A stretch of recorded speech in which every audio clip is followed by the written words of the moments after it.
Hello, welcome back. Second lecture by Nick Warner today on black holes and microstate geometries. So, well, thanks. I whittled it down to the core constituency, but basically, last time I talked about this class of metrics and these Patten-Petrie and Maganda metrics and how they were supersymmetric, and in detail how the supersymmetry works. But the whole point of the exercise was to pull out some general lessons, and so I want to sort of catalogue them down before we start and then move on to non-supersymmetric things, or lessons from all of this. And so really it's a catalogue of the good points and bad points about achieving supersymmetry in this context. And the first and foremost is, of course, that supersymmetry involves solving first-order equations, which is generically much easier than solving second-order equations. And usually, one of those first-order equations involves the derivative of a spinor plus fields on epsilon is equal to 0. And the solution is called a killing spinor.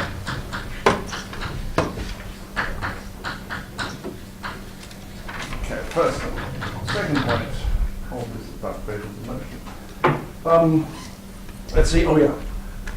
To solve these equations, there's usually a projection condition.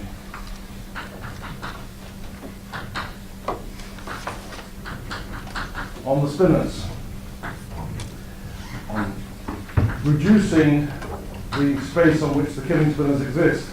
In this particular metric, it's something like gamma naught epsilon is plus or minus epsilon. You get to choose, pick one, something like that. It cuts down the spinor space. Sometimes this has been called the supersymmetry bundle, but whatever you want to call it. There's always a reduction of the space of spinors. The third condition, or third fact that was rather important, is that supersymmetry generically implies VPS. And it's almost an equivalence. By which I mean that the mass is locked to the charge. The way this typically comes out is some details of the spin connection in here have to be equated to some details of background fields in here, and that locks typically the spin connection sort of encodes information about the mass of the solution, and this generally encodes information about charges. And in order to solve these equations and get it down to this condition, you have to lock one onto the other. Okay. The fourth very broad message is that solving the equation, solving the VPS equation, solving the supersymmetry equations, enforcing supersymmetry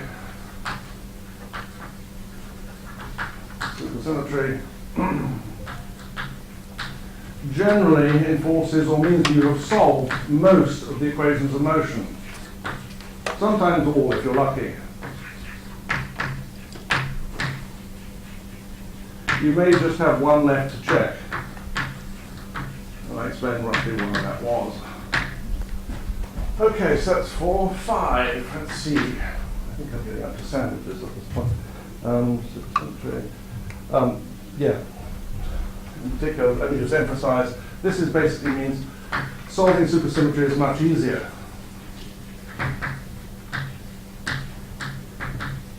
So it's easier route than solving this. Okay, 5, sandwiches. If you construct something that, if epsilon is a killing spinor,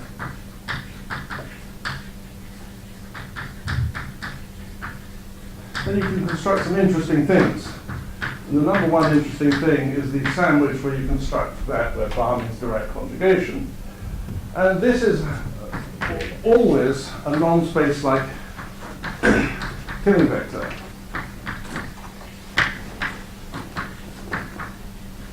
It is the fact that two supersymmetries commute into some kind of time-like translation, and so that's always a non-trivial and interesting object. And that can tell you a lot about the solution. And more generally, there is a huge mathematics and science literature, and Mariana and Rubin are responsible for a lot of this sort of stuff. You consider generic sandwiches.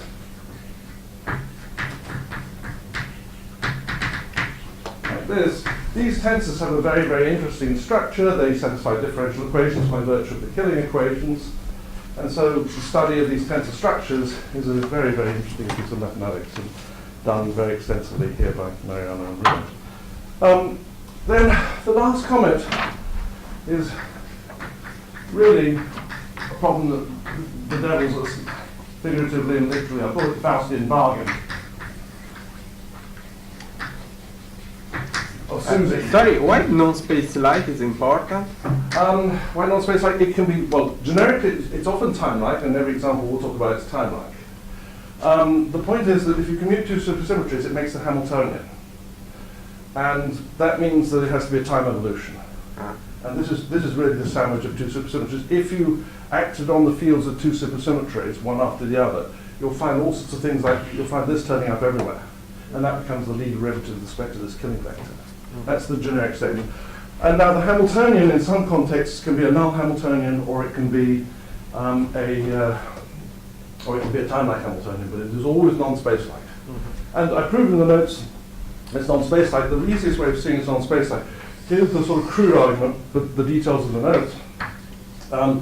If you look at K naught, and remember that epsilon bar is epsilon adjoint times gamma naught, that's the Dirac conjugate, and that's gamma naught, because I put a naught here, epsilon, and this is basically epsilon dagger epsilon.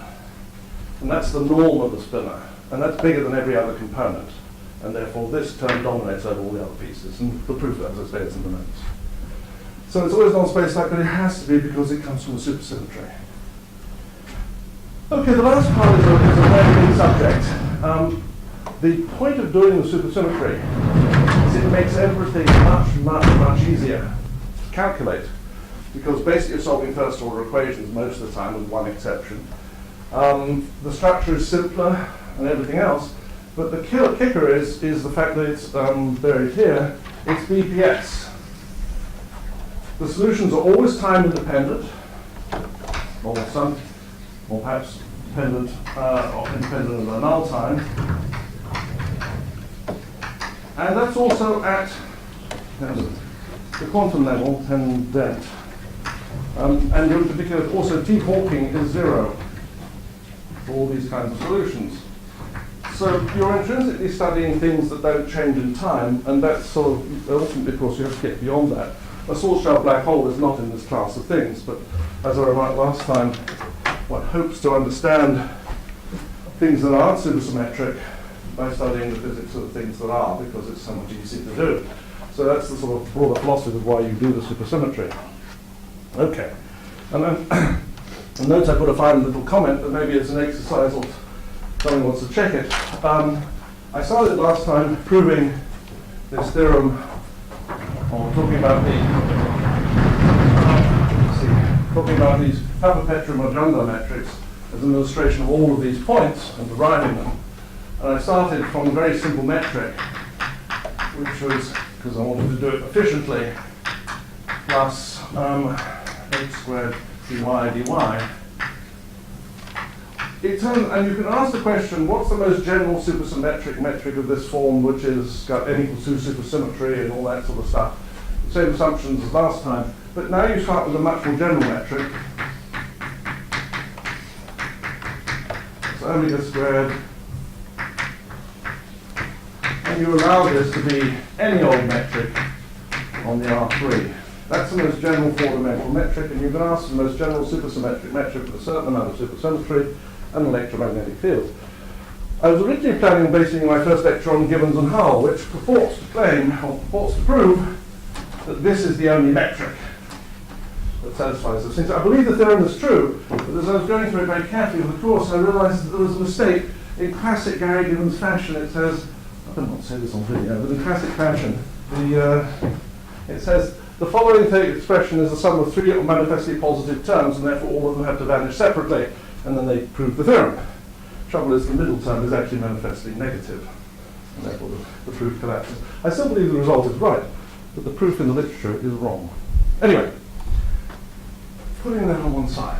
So we're going to pick up this sort of supersymmetry again at the end of the day, end of the lectures. For the rest of this time, I want to now move into a broader class. My goal is to talk about why the solitonic solutions were thought not to exist, and how topology actually gets you around those theorems. And we'll still see there's another potential bump in the road, which we will finish on. But basically it's going to be an exercise in dodging no-go theorems. So, sort of start of what I want to talk about there is the so-called no solitons without horizons theorem, which is wrong, but it's wrong in a very interesting way. And to illustrate all the points, you don't have to try and prove this in any generality. You can work in a relatively simple theory, and that's what I'm going to do. I'm going to work in a five-dimensional supergravity theory. N equals to supergravity. It's a relatively simple Lagrangian, and it's going to be, for reasons I'll explain in due course, coupled to vector multiplets. Two vector multiplets. I'll write down everything you need to know about it in due course. Okay, and the basic proof, I'll go through the proof in this context of this very simple theory of no solitons without horizons. That theorem. And basically show where the bodies are buried in that theorem and how you dodge the particular death sequences that can happen. In particular, the strategy is very simple. What you do is you write down the mass formula, you write down some kind of m written in terms of some integral, which is sort of like the ADM mass, or the mass of the system. If you prefer, think of it as the Kepler mass. And then I'm going to prove that m must be 0, and then you invoke the positive mass theorems to say it must be flat space. That's the basic strategy. Prove m equals 0, assuming that space is everywhere smooth. There are no singularities and no horizons. So I'm just going to assume that there's constant smooth sections of the space, nice, beautiful slicings by space-like hypersurfaces. From that, I'm going to prove the mass is 0, and then invoke the positive mass theorems to say, right, there can't be anything in it. That's the strategy of almost every one of these theorems. But before I do that, since this is a graduate course, I think it's important to talk a little bit about asymptotic charges because they're going to be useful later. There's a really excellent review by Amanda Peet with her TASI lectures, which I'm basically going to lean on very heavily, including the typos that appear in the notes. I belong to Amanda. I'm going to fix that. Any questions before I proceed about what I've said so far? Okay, so I want to just take a little diversion onto asymptotic charges and conserved quantities.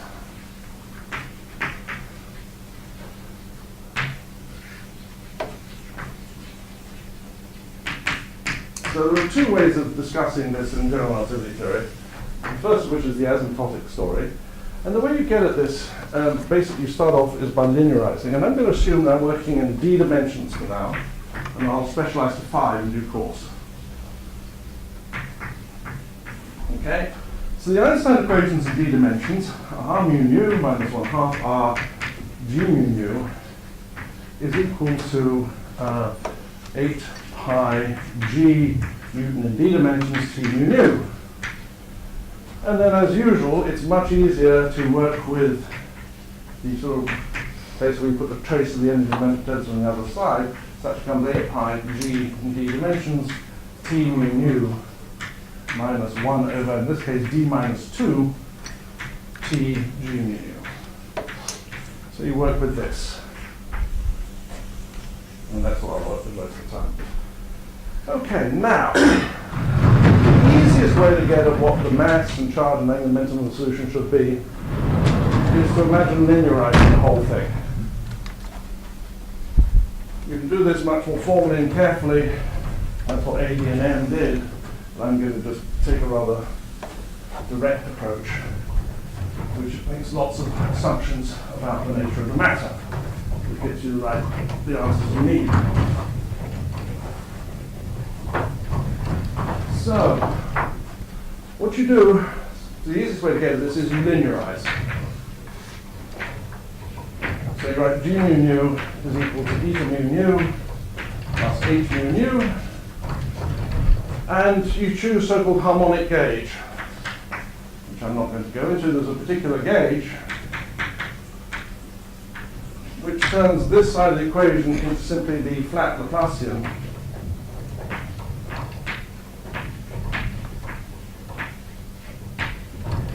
acting on H mu nu is at 8 pi g d t mu nu minus 1 over d minus 2 t g mu nu. But t, of course, is the trace of the energy momentum tensor. Okay. So if you linearize the gravity, which means you're assuming that the sources aren't very large, there's not a lot of energy, and I'm also going to assume non-relativistic matter.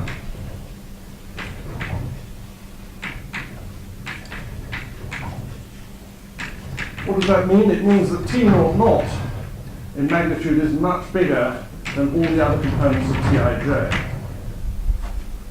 That basically means that the rest mass energy or rest energy is much, much bigger than any kinetic energy in the problem. Then you can actually set about solving this by just simply using this. Oh, well, I'm going to assume everything's time independent. Or at least assume H is time independent.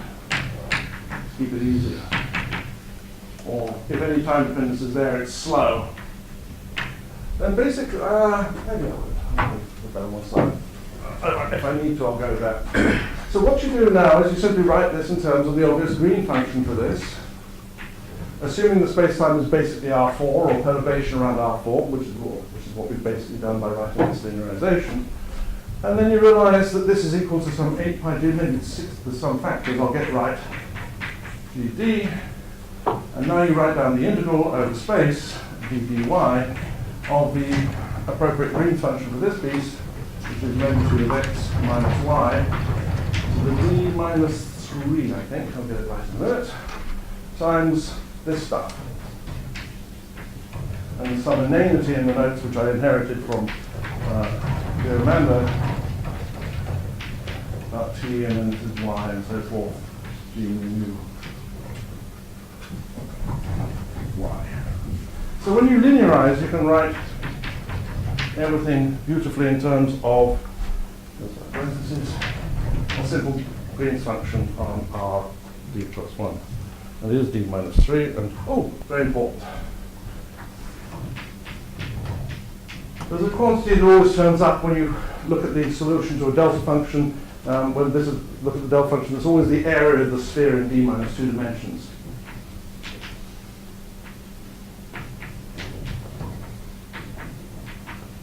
So that usually produces a 4 pi in the usual 3-dimensional context. In 4 dimensions, or 5 dimensions, that we're dealing with a 3, I think it is, something like 2 pi squared. But anyway, that's the, sorry. That is g mu nu, or is eta mu nu? Or is Oh, sorry, yeah, eta mu nu. okay.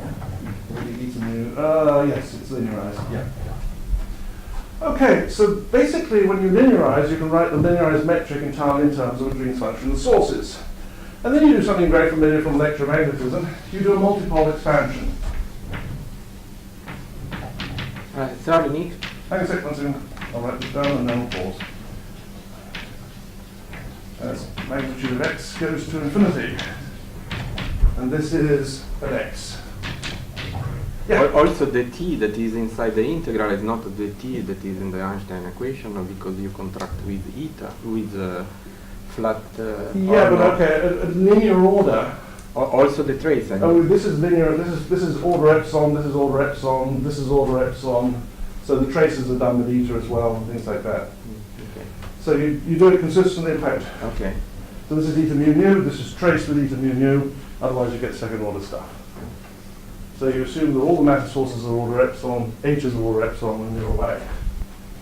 And you don't need any refinement of that. So did that answer your question? Yes. Okay, now, from that piece of information, use another fact that you learned hopefully about energy momentum tensors.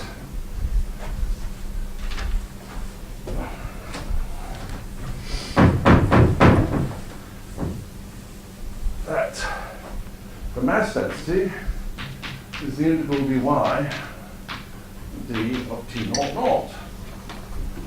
I've got factors right, I believe I have. dd minus 1, excuse me, not dd, dd minus 1. I might have screwed up already. Is that dd? That should be dd minus 1, and I should have assumed time dependence. This is over a hypersurface, and I am assuming time dependence. Detail. And then basically this is just the standard integral over space.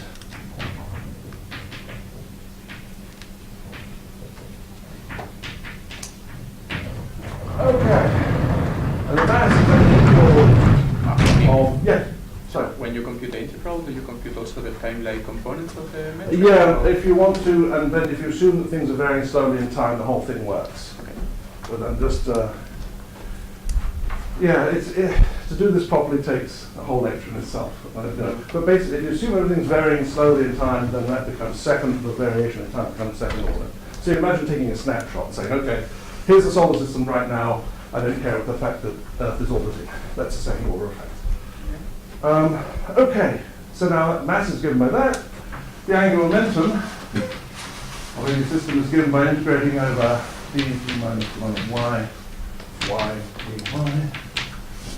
dy. You take the moments of the beast, y mu, t mu, 0 minus y mu, t mu of 0. That's gives you the angular momentum. And that's probably all I care. Oh, the momentum, of course, momentum charge. P mu, if you want to get the whole thing, is equal to d minus 1. So add down to it's fine, I should say, the order I'm working at. Y, d minus 1y, then it's t mu 0.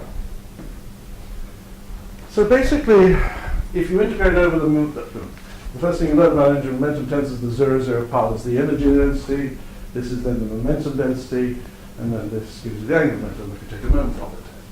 So by expanding in moments, you can, at the linear order, realize that g naught naught is taking the eta piece first, minus 1, and then there is a piece which basically at leading order gives you 1 over, it's the distance to the minus 1, I think, distance to minus 3.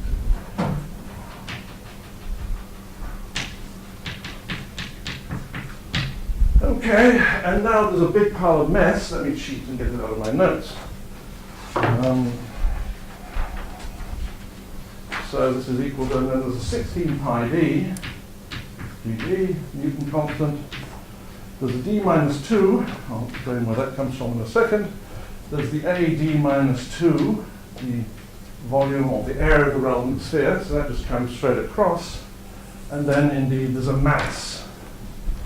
So where does it come from? If you take the 0, 0 component of this, you get the 0, 0 component of this, and then you get the 0, 0 component of this with a trace.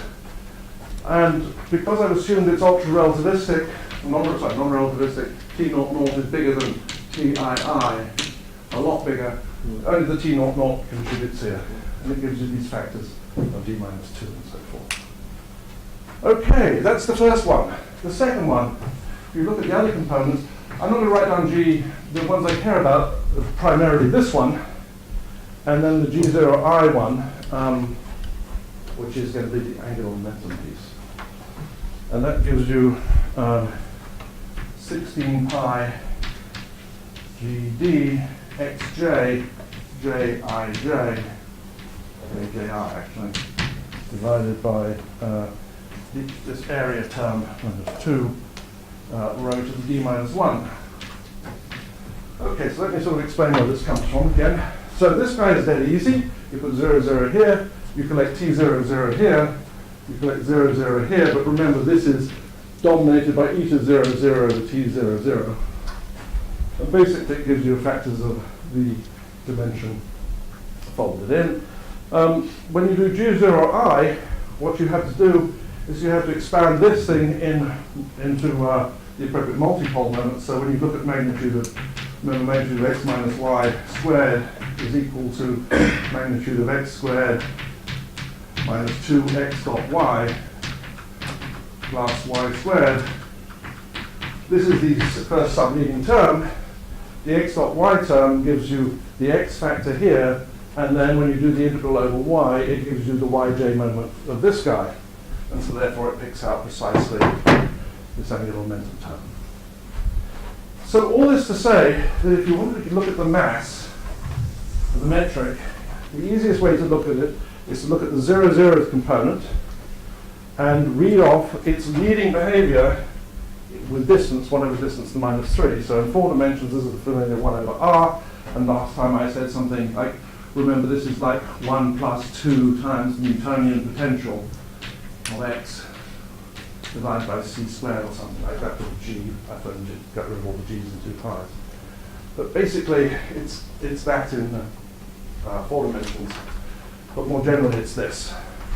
And if you want to get the angular momentum, which we will later, you look at the off-diagonal 0I components, and then you read off leading behaviors in terms of the first spherical harmonics, which are represented by xj.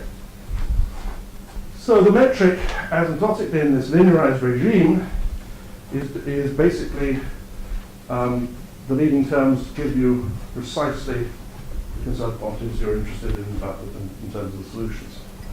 Okay, so I linearized everything. So the simplest thing you do now is you say, I don't care about linearization. All I care about is if I go far enough away, I want to measure the Keplerian mass, I'll define it to be that. And if I want to measure out the angular momentum system, I'll define it to be that. I go far enough away that the metric is going to flat space, so I go to an asymptotic flat region, and I simply declare the mass to be these leading order terms in the multipole expansion of the metric. And then you declare victory. So that's the sort of basic approach you use. And if you want to read anything off, you just simply do that. Now, you do want to have notions of conservation law, so this is where I want to get onto the issue of how you do this in a conservative system, or conserved quantities. Okay, are there any questions?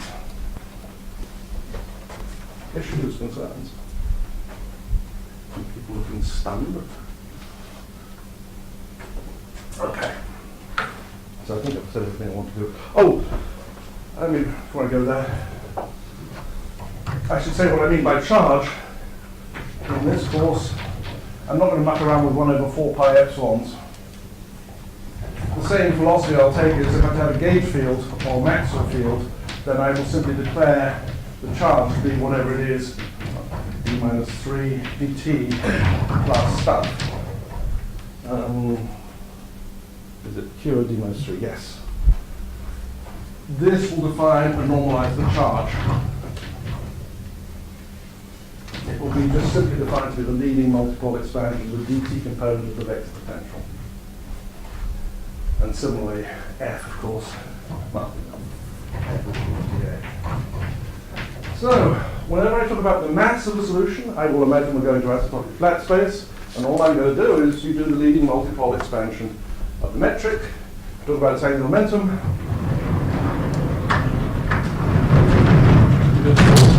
Right, now to conserved quantities.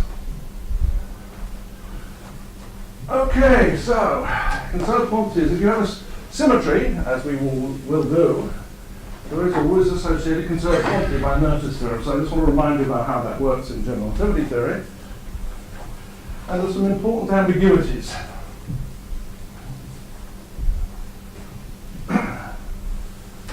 So quantities. And most particularly, the thing I'm aiming for is the thing called the Komar mass. Okay. Questions before I go here? So this is basically Nernst's theorem. Every time you've got a symmetry, you've got a conserved quantity, and I'm going to have a time independence, so therefore I'm going to have a conserved mass. So that's the Komar mass. So, a symmetry. Symmetry is a metric. Metric, the easiest way of expressing this is you want the metric to be invariant, or appropriately covertly invariant, no, actually invariant, under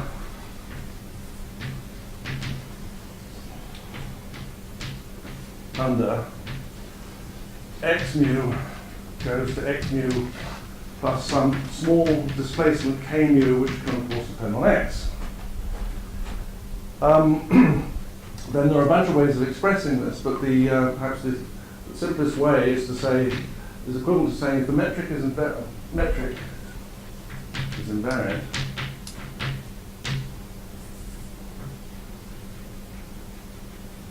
under that, then it turns out that it's equivalent to the following differential equation called Killing's equation.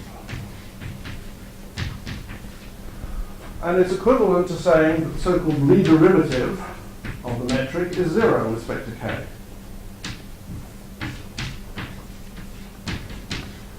But there's a much more down-to-earth version of the story which simply says, I can always arrange or choose coordinates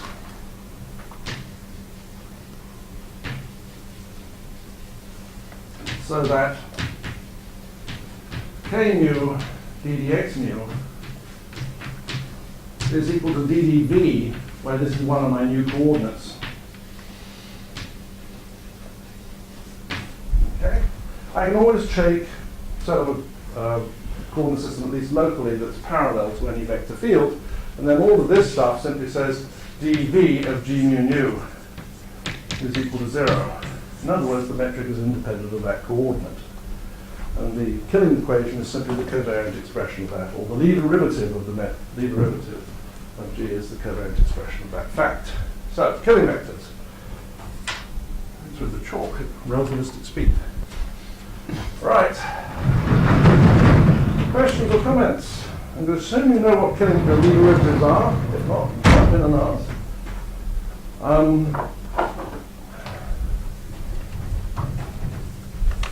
Okay, now, with every isometry or change or every symmetry, there should be an associated conserved quantity. And so let me talk about what conserved quantities you naturally get. So suppose you've got an energy momentum tensor.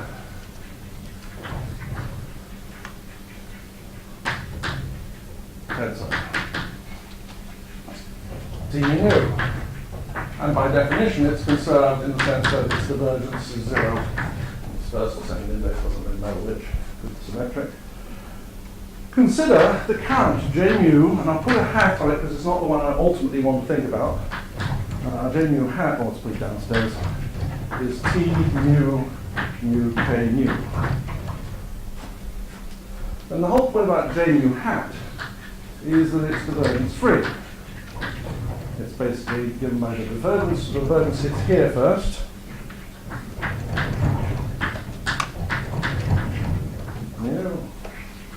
Plus K mu, and then the divergence hits the second guy. Now this, by assumption, is 0. But remember the energy momentum tensor is symmetric, so that therefore simplifies these two indices, and because it satisfies that equation, this is 0. So in any matter system, if you have a Killing vector, you automatically have a conserved quantity. This is a conserved current.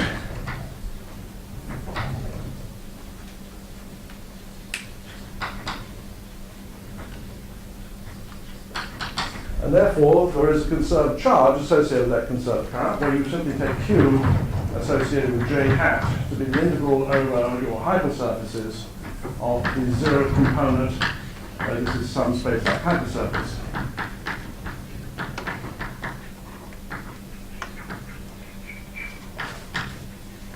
Or put more formally, you put J mu and you hit it with the normal to the surface. And that's a nice conserved current. That's Noether's theorem for the matter system, and so forth. Now, I want to point out a couple of other important things, in particular this and this, and point out an ambiguity which is going to come back. I'm going to need to get a little bit into. So, because you have the fact that d mu dv d mu is 0, when you have a killing vector, it automatically follows that k mu d mu of the Ricci scalar. Because this is, if you go to that coordinate system, dv of r, and if the metric is independent of dv, sorry, dv of g mu, the metric is independent of v, so must the Ricci scalar be independent of v, and that is simply the covariant expression. Okay, so elementary fact. Why am I going to this little song and dance? Because there's another conserved quantity you can imagine writing down, which I call it j hat. Let me modify it. Let me call this j lambda mu, which is going to be k mu contracted into t mu mu plus any amount of the trace energy momentum tensor g mu mu, where lambda is a constant. And the point is that this also satisfies a conservation law. Is equal to. So the first part vanishes for the same reason as before. That was 0 by the previous problem. And then you calculate this, and there are two terms. One of which is essentially the divergence hitting here, well that's 0, the divergence hits here, and so you get the result, which is that it's grad mu, what am I missing, k mu, so you get grad mu, k mu, g mu mu, the term proportional to lambda, times t, plus the other guy, which is going to be k mu, d mu of t. Two terms in addition, coming from this extra term. This, because again it's symmetrized, this is also 0 by Killing's equation. And remember, if you use the Einstein equations tell you that R, the Ricci scalar, is always proportional to the trace energy momentum tensor, it never vanishes. And so therefore this is up to some stupid constant the same as R. And by that observation this is 0. So the point is that when you write down a conserved quantity, in the obvious conserved current, there's actually a whole family of blasted things. It turns out that asymptotically this makes no difference, it just affects the normalization of the mass, which I'll come to in due course, but it's very useful to note this fact, that at least if you have an isometry, there's some ambiguity in what you write down as the obvious conserved current associated with that isometry. Okay. Now, more facts about Killing vectors that we're going to need.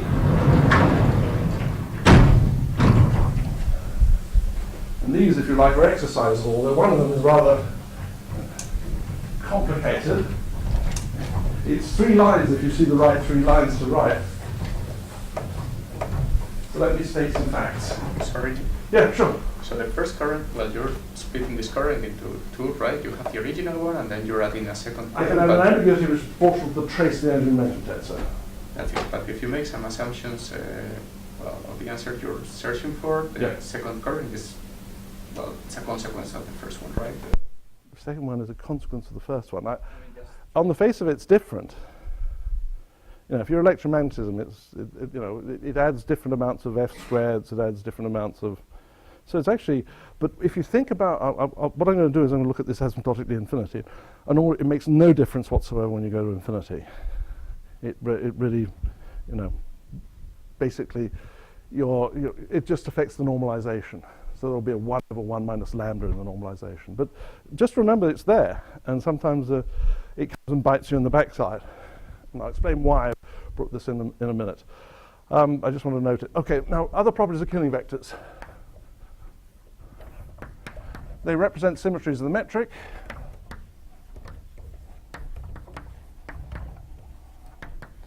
And I've already noted one of them, that the Ricci scalar has vanishing derivative along the the vanishing derivative along the killing vector. But there's another identity which is even more bizarre seeming, and I've got to remember which way around it goes.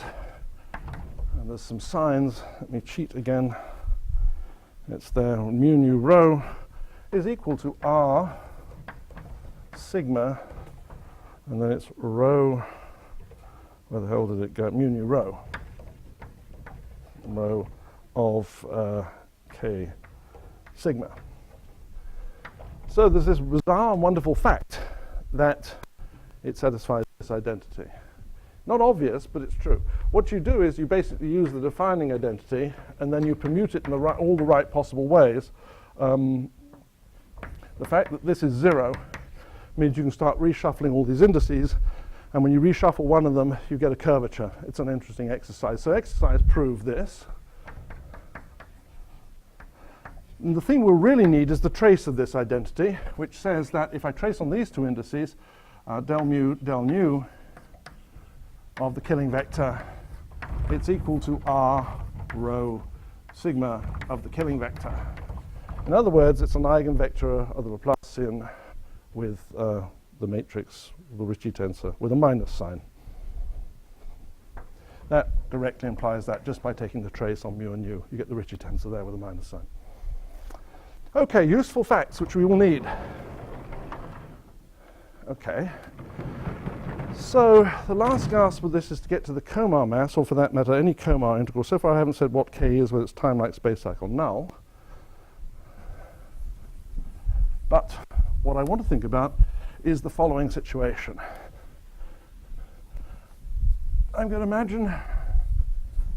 Sorry, question?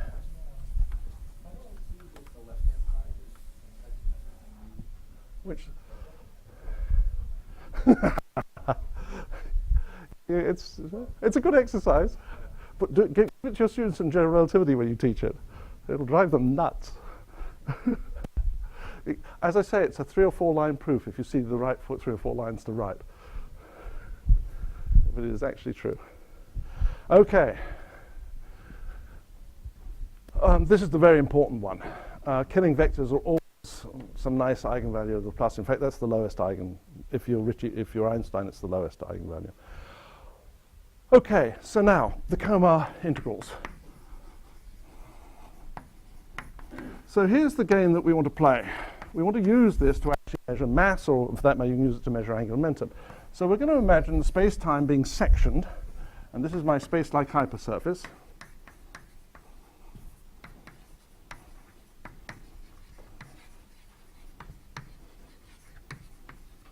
Okay, so this is d-1 dimensional. This is the picture of the cartoon that's on the poster. And I'm going to imagine there's some stuff inside, but what I want really is to draw a sphere large enough further out, which is a d-2 sphere. It will be at infinity. And now I want to integrate something interesting over that sphere. And what I choose to do is I want to think about the integral, which is the integral associated with a killing vector k, which is the integral over that sphere. Now I need a d-2 form to integrate over that. So the d-2 form I'm going to take is I'm going to take k to be the one form k mu dx mu. I'm going to take d of k, that's a 2 form, and I take its dual. This is basically called a Komar integral. Given any killing vector, you want to think about this beast. And it turns out this will isolate the conserved charges.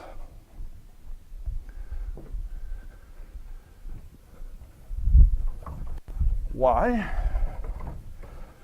Well, now let me make the next assumption, which is important to the no solitons without horizons theorem, the theorem that isn't.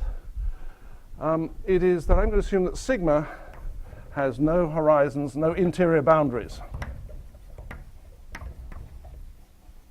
That's a fancy way of saying I don't want to cut any bits out, so that means no horizons and no singularities.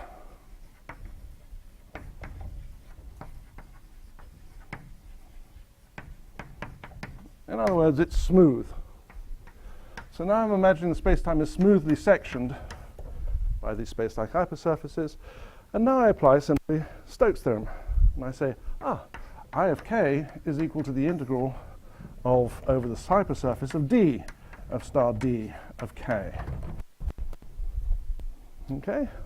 Just take d of this form. That, of course, is the Laplacian. And as I've advertised, this Laplacian, and I think I got the factors of 2 right, is the integral of r mu nu dx, r mu nu, the normal to the surface, the killing vector, d sigma. Because, under the -2, I think, if I did it right. I promise the normalizations will be right in the notes. That's because, remember I said, the Laplacian on killing vector is minus the Ricci tensor times the mu nu. And if I'd done this right, I think I've got the -2 right as well. Okay, so basically, if you can assume it's smoothly sectioned, you can integrate it over the entire hypersurface, and you pull out this term. Now, the important point.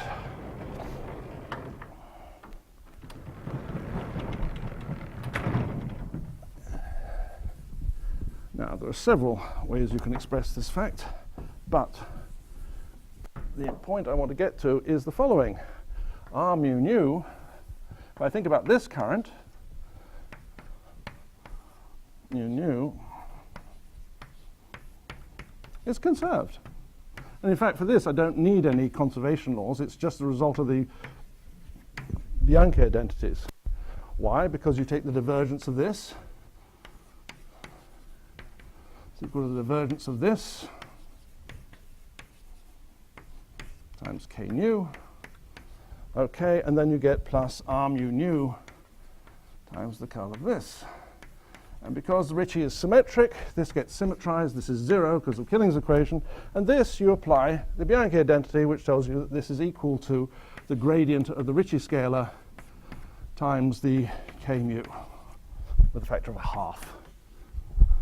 From the divergence, the Ricci tensor is the Ricci scalar times g mu nu. And that's 0 because of the discussion earlier. Okay, but so therefore, here's yet another conserved current, but it's already one we've encountered, because if you look at the Einstein equations, then this is something like -16 pi g d integral t mu nu minus 1/2 t g mu nu k nu n mu d sigma.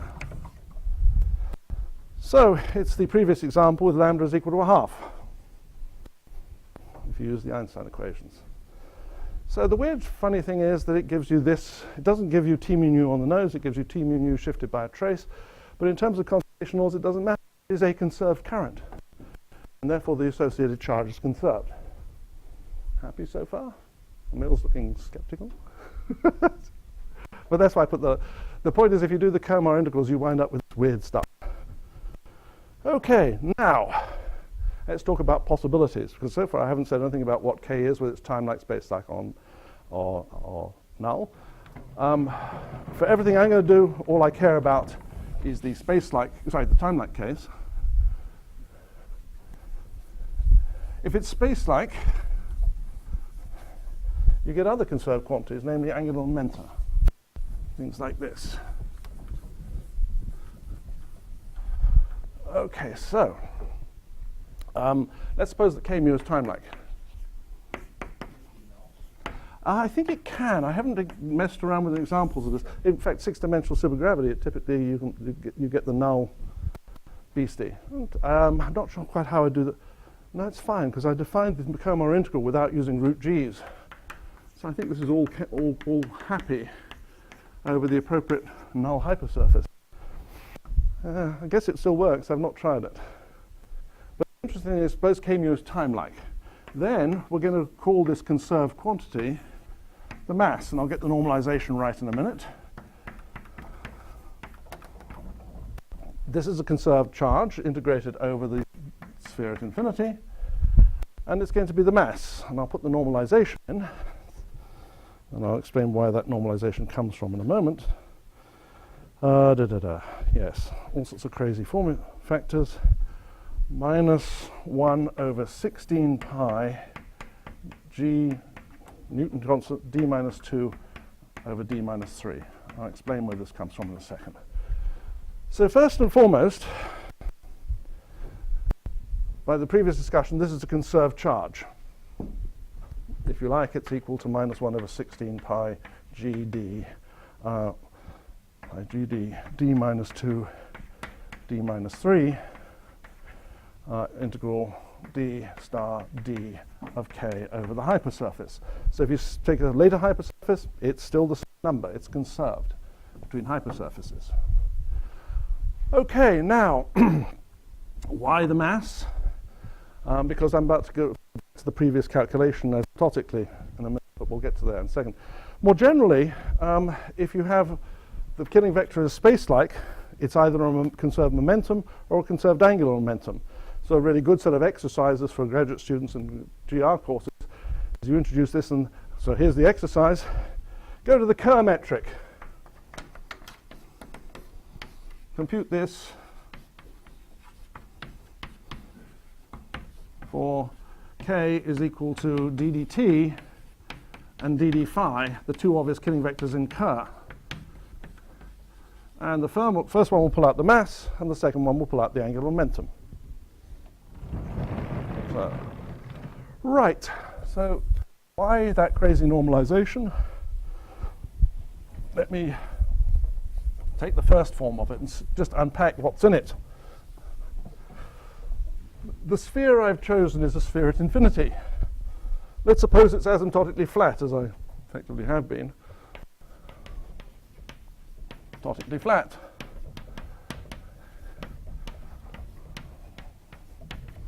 Metrics where the SD minus 2 is at infinity. So let's look at what's in d of k. So k, remember, is the Killing vector ddt. Okay, so when I lower it, the one form, k mu, dx mu, is simply g naught mu dx mu. That's the one form. And d of k contains, amongst other things, a minus dd rho of g naught mu of dx mu dx rho. There might be other derivative, other terms, so I want to focus on this one for reasons that will become clear in a minute. And in particular, this contains a piece which is minus d rho g naught naught of dt wedge d rho. The two form, like that. It may contain other forms, but remember, I want to integrate over this, where's it gone? The sphere, this sphere. So now I take the dual. And the first thing to think about is we're now thinking about linear, let's leave that there. We are actually now looking in a regime where the metric is almost flat, and I'm only going to keep terms that are leading order in small quantities. So now I'm going to take g mu nu, and let me stress it's eta mu nu plus, I'll put the epsilon in explicitly, h mu nu. I only want things of order epsilon. So now, when I look at this sphere, you see that this is equal to minus 1 over 16 pi gd, d minus 2, d minus 3, or whatever it is. And g naught naught, go back to the beginning of the lecture, g naught naught has a term which is minus 1, and then there was this 16 pi gd over d minus 2, and there was an a d minus 2, 1 over rho to the d minus 3.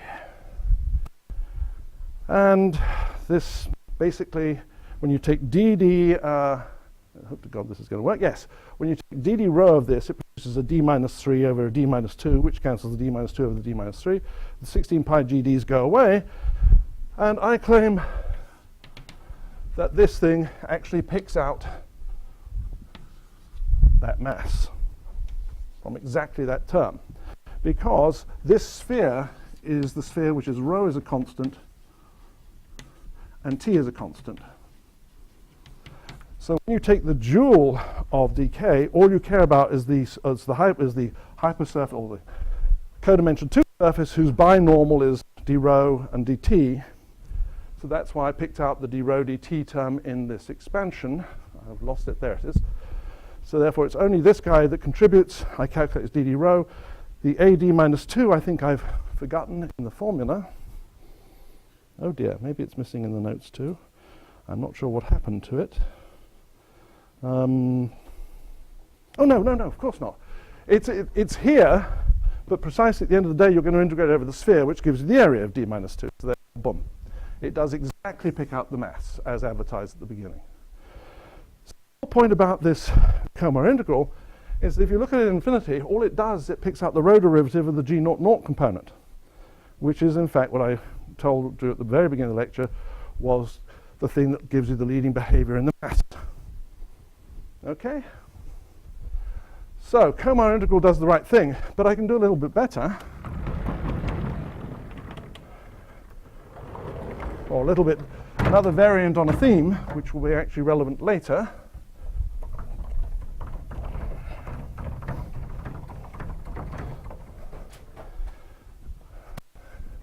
I can use the hypersurface form of this and write this as minus is m1 over 8 pi gd d minus 2 d minus 3. Okay, great. Integral over the surface of, let me write it as r mu nu k mu n mu d sigma. Now, if I take it literally as the hypersurfaces where the normal is t, then that normal vector gives me the zeroth component here. This is already in the t direction, so this is r naught naught over the surface. And that you can calculate. Remember, this formula is true in general. And then I get 8 pi g d d minus 2 d minus 3. And I can write this as t naught naught minus 1/2 the trace of the energy momentum tensor g naught naught integrated d sigma over sigma. Now what I want to do is I want to take the non-relativistic matter assumption, as I did at the beginning. That means I assume that t naught naught is very much bigger than everybody else. And apply it here and unpack what's in this. That should be 1 over d minus 2, very important. In the trace, the leading term is, of course, eta naught naught over t naught naught. That's a minus 1. This is eta naught naught, which is also a minus 1, and then a minus. So therefore, this is the integral of t naught naught. The two minuses cancel, minus 1 over d minus 2 t naught naught d sigma in this non-relativistic version of the story. And now you see that this produces a d minus 3 over d minus 2 times t naught naught, and it becomes something like 1 over 8 pi gd times the integral of t naught naught over the surface, which is basically what I promised, up to factors of 8 pi gd. Actually, I don't know where the 8 pi gd went. Okay, up to factors 8 pi gd, which we can sort out. Basically, this mass. What did I lose? Oh, of course, I forgot to use Einstein's equations. R naught naught is 8 pi gd times that, so that's gone. Hey, got it right. Amazing. Right. So, as promised in this non-relativistic limit, the mass is the integral t naught naught. Equivalently, this is totally general, and we're going to use this later. So the sort of first part of this lecture, this is probably a good time for a 10-minute break or so, is basically to establish that there are conserved quantities. In particular, there's this thing called the Komar mass. It pulls out exactly what we think of as the ADM mass in asymptotically flat spaces. And the strategy of the no solitons without horizon theorem is going to start with this in whatever model you're interested in, and then prove that if the topology is as I've said it is, it's completely flat, smooth, no topology, then the mass has to be identically 0, which is what I'll prove, and then you conclude from the positive mass theorems that the space-time is empty, and therefore there are no solitons without horizons. That's the structure of the theorem, which I will discuss in the next half of the lecture. Let's take a 10-minute break.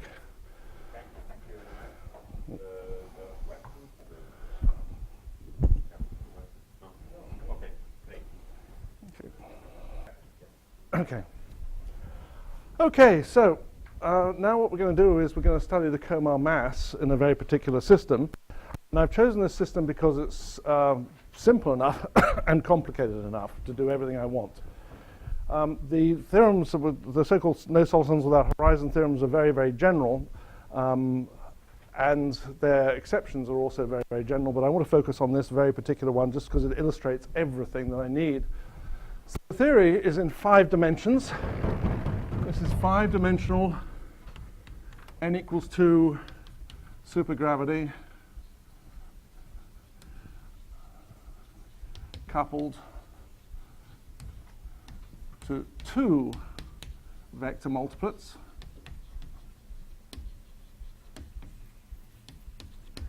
The index, therefore, I runs from 1, 2 to 3. And the reason why it runs from 1 to 3 is the graviton multiplet contains a vector field, so there are actually 3 vector fields, A, I, mu. Gravity multiplet 1 and 2 extra ones. There are 2 scalars. It looks like there are 3, xi, but they satisfy this constraint. It's easiest to write the thing this way. So basically you have the Einstein term, you have kinetic term for the vector fields, kinetic term for the scalars, and another extremely important new feature, there is a Chern-Simons term, FFA, which we will talk a lot more about probably next lecture, but it plays a very, very important role in this discussion. The no solitons without horizon theorems require essentially this to make the transition to avoid the theorem. Okay, so it's got a Chern-Simons term. Now, in terms of what I'm going to assume, I'm going to assume that space-time is asymptotically flat.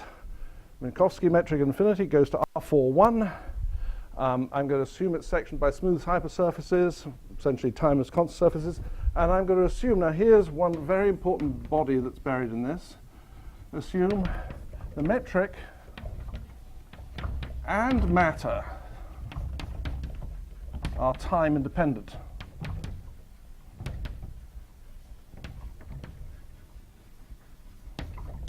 The and matter is important because there's a very beautiful exception to the no solitons without horizons theorem, which have to do with called cue balls, which I put a reference to. Sidney Coleman was a wonderful lecturer and a great guy with a sense of humor, really, really nice guy, and he produced these things called cue balls, which are time-dependent matter but time-independent metrics. Very cute things. I want to avoid those for the moment. I'm going to assume my matter is time-independent. Okay, so what does that mean? It means that I have a time-like killing vector, which I'm going to take to be t dt, a killing vector. And in particular, the matter is independent. That means the Lie derivative of the matter, so that's the Maxwell field, is 0, and the Lie derivative of the scalar fields is 0. Okay, and so more mundanely, this just for the scalars, it's a relatively trivial thing. It's d dx mu my coordinates.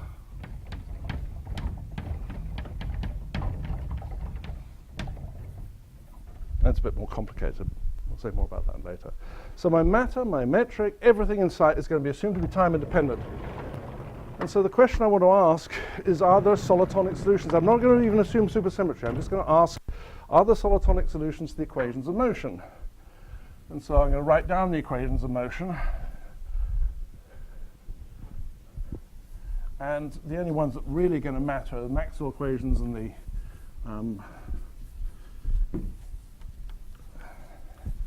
the Einstein equations. And I'm going to write the Einstein equations in the sort of standard way, which with the trace on the other side of the equations, and I'll cheat on my notes. It looks like I'm putting 8 pi g is equal to, yeah, I'm putting 8 pi g as 1. Qij, actually, no, just take this action. There's no 8 pi g's in it. So I've already done that already. Qij. And then the right-hand side is equal to, there's a Maxwell piece, sourcing f mu rho with an I, f nu rho with a j, mu rho. And then there's a minus a half, minus a sixth. It's 5 dimensions, right? G mu nu, f rho sigma, I, f j rho sigma. And then there's a piece here which is minus d mu plus d mu xi d mu xj. Those are the equations of motion for this beast. Q, remember, is this, Q is this horrible thing that involves the scalars.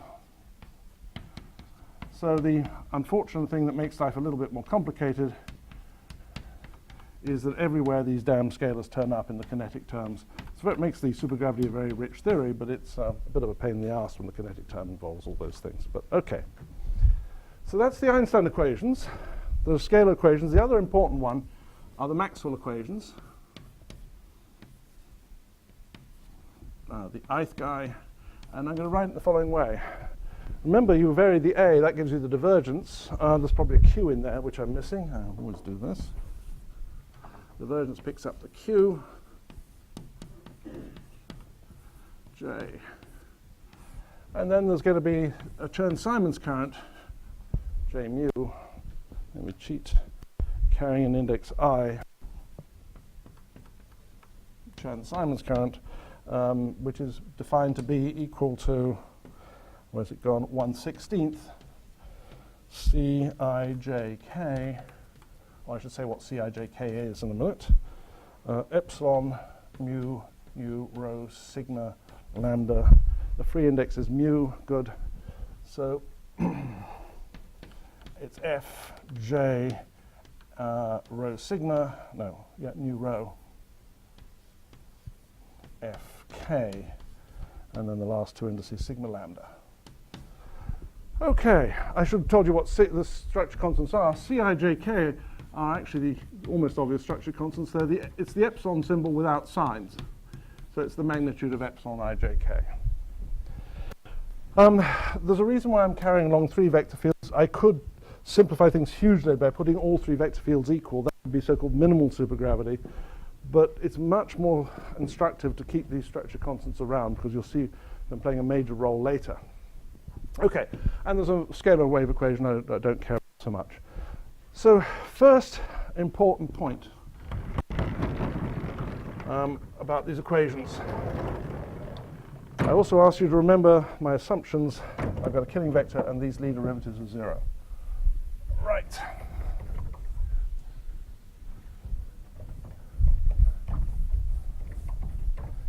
First important thing that makes a huge difference, and in fact where it lies at the base of the existence of solitons.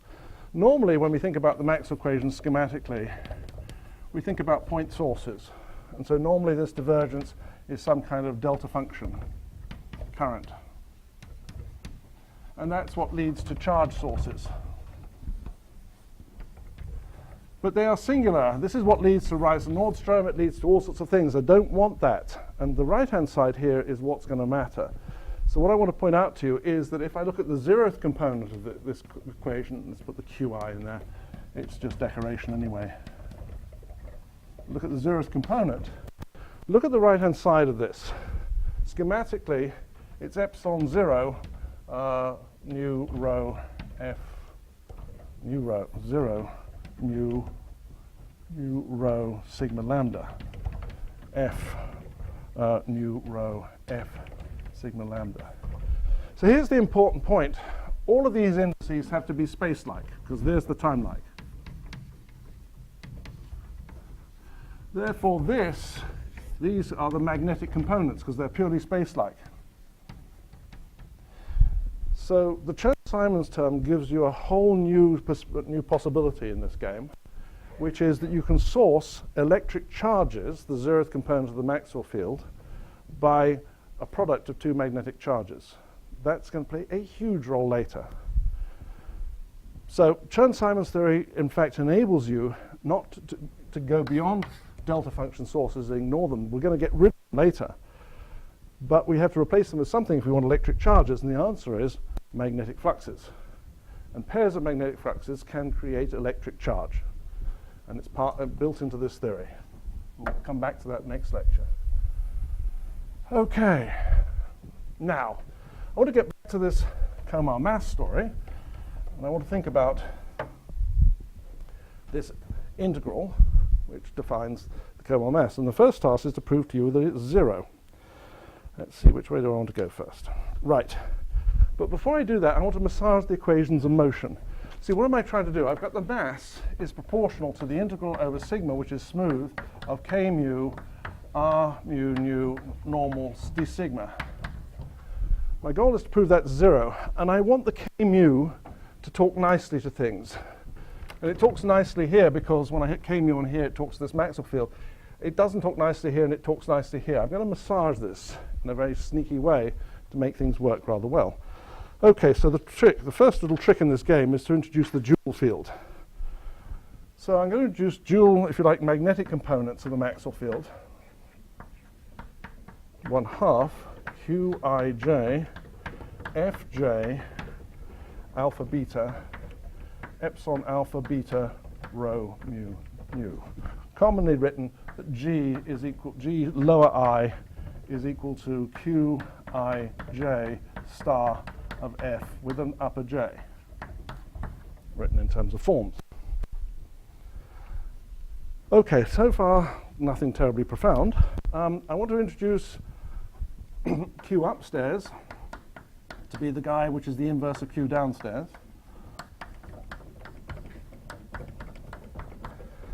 And in particular, what I want to note is the following. When you take the dual of a field, the Bianchi identity becomes the equation of motion, and the equation of motion becomes the Bianchi identity, if you know what I mean. Well, let me be explicit. What I mean by that is that the gradient of rho of Q upper J, G, J, mu, rho mu nu, that equation is identically 0 because it's equivalent to the Bianchi identities that d of f is equal to 0. So the divergence of G because of the epsilon symbol becomes the d of f. And similarly, the Maxwell equations become the Bianchi identity of G. I want to keep that. So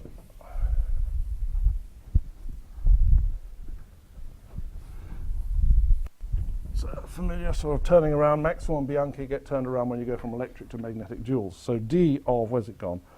Yes. D of, let me write it very explicitly. The curl of G, leave J out of any anti-symmetrization obviously, rho mu nu is equal to 3/8 of Cijk. This is the Chern-Simons current I was advertising before, basically. F J lambda rho F K mu nu. So when you take D of G, you get the right-hand side of the Maxwell equations I just erased. Okay. Put another way, D of Gj is equal to D of Gj, where's it gone? Yeah. D of Gi is equal to Cijk Fj wedge Fk with a factor which I'm going to get 1/4, something like that. Okay. Right. Now, why am I introducing G? It's because I want to massage this term to something that has indices on it. So let me explain what I mean by that. So far, I've done nothing terribly profound. I've just introduced the dual of the Maxwell field, this guy, and observed that the Bianchi identities of F become the divergences on G, and the Bianchi identity for G become the source for the Maxwell equations on F. Okay, nothing profound. But the whole point about G is if you calculate the following quantity using its definition, I want to calculate the square of G leaving one index free. Sigma I, Gj, nu rho sigma with a Qij, the inverse guy. Then it is a straightforward calculation to write this as just an exercise in epsilonics, Qij of 2 times Fi mu rho Fj nu rho minus delta mu nu Fi rho sigma Fj rho sigma. So basically, the square, leaving an index free of j, produces the square of f, leaving an index 3, but it also produces an f squared term with a delta. It's just a matter of messing with two epsilon symbols and doing all the contractions. Why the hell do I do that? Because I don't like this term. It's got a g mu nu and an f. I want to get rid of it, and I get rid of it using this identity. This is equal to this and this. And so the whole goal of this exercise is to write Einstein's equations in the following way. It's Qij 2/3 f mu nu, f nu rho, f nu rho with an I and a j plus d mu xi, d nu xj, and then the f squared piece has gone away, and I have 1/6 q upstairs ij, g mu rho sigma, g nu as an I, as a j, nu rho sigma. So the whole point of this exercise is to get rid of the straight f squared term and replace it by g with 3 indices. It's nothing other than just replacing that term using this identity. Happy so far? And there's a reason why. So this is Einstein's equations, just rewritten in terms of, rather than having an f squared term, f and its dual g. Good? It's to make the next part easy that I've done that. Right. So my task is the following. What I want to do is, my goal is to think about this Komar integral, this mass integral.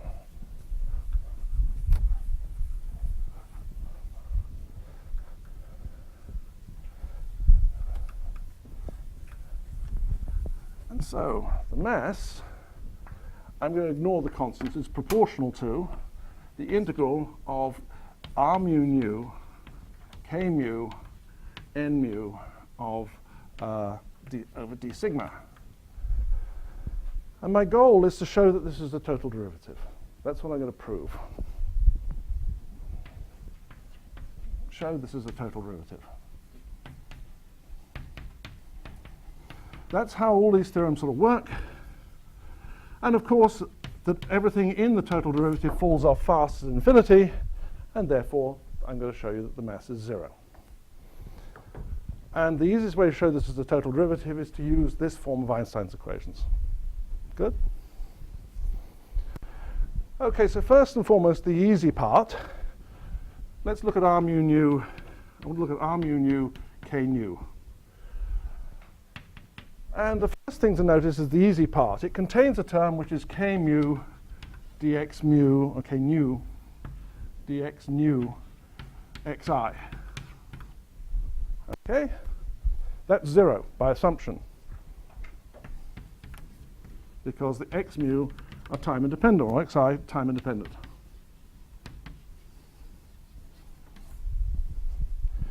So that term's gone. Now the question is how to deal with the rest of them.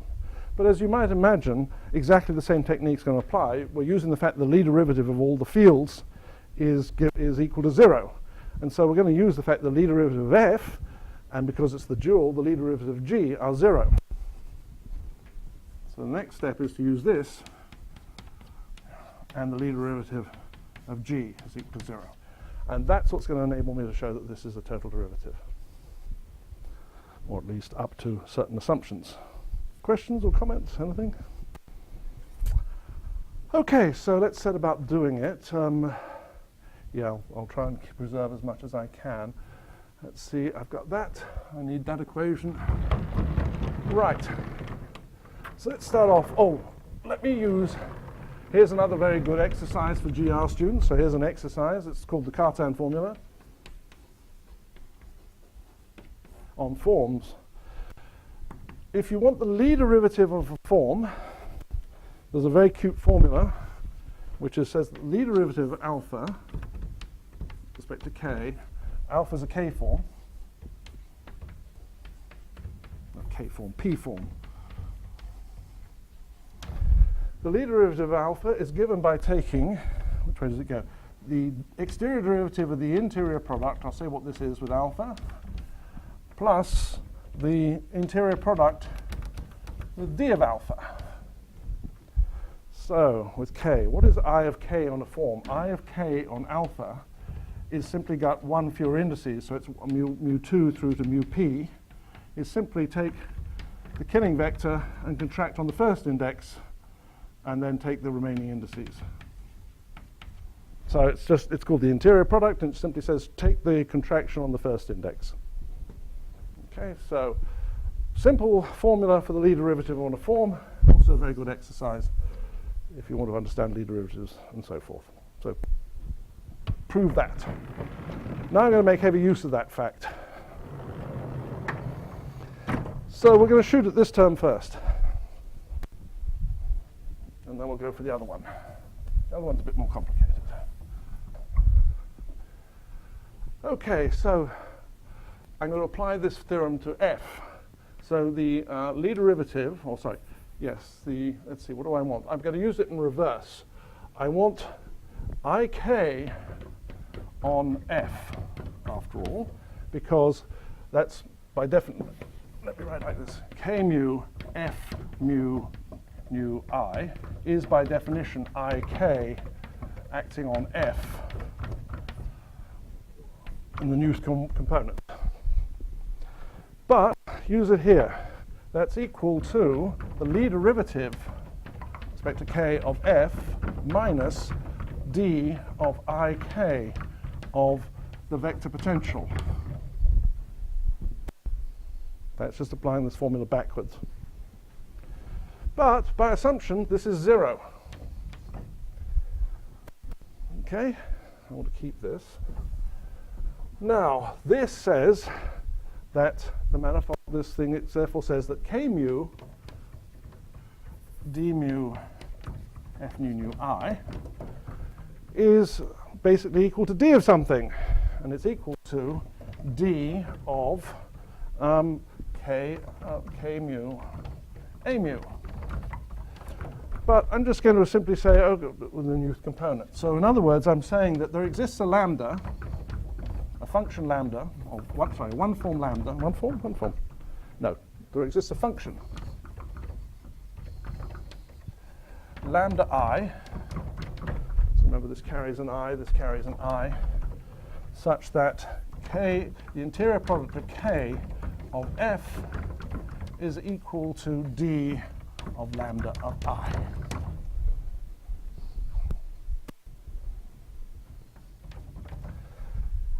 In other words, this beast is d over one form.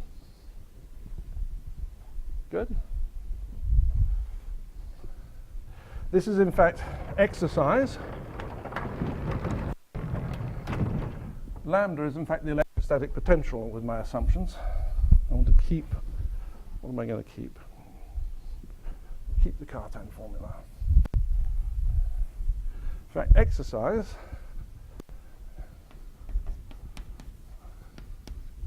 check. Since I've got a killing vector, I can always write the any electric field A as some electrostatic potential. Well, it turns out it's this, up the sign, plus some B field, which is purely spatial.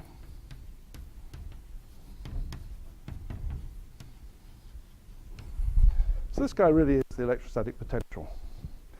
And so the important point is that k dot f mu nu I is equal to d of lambda I.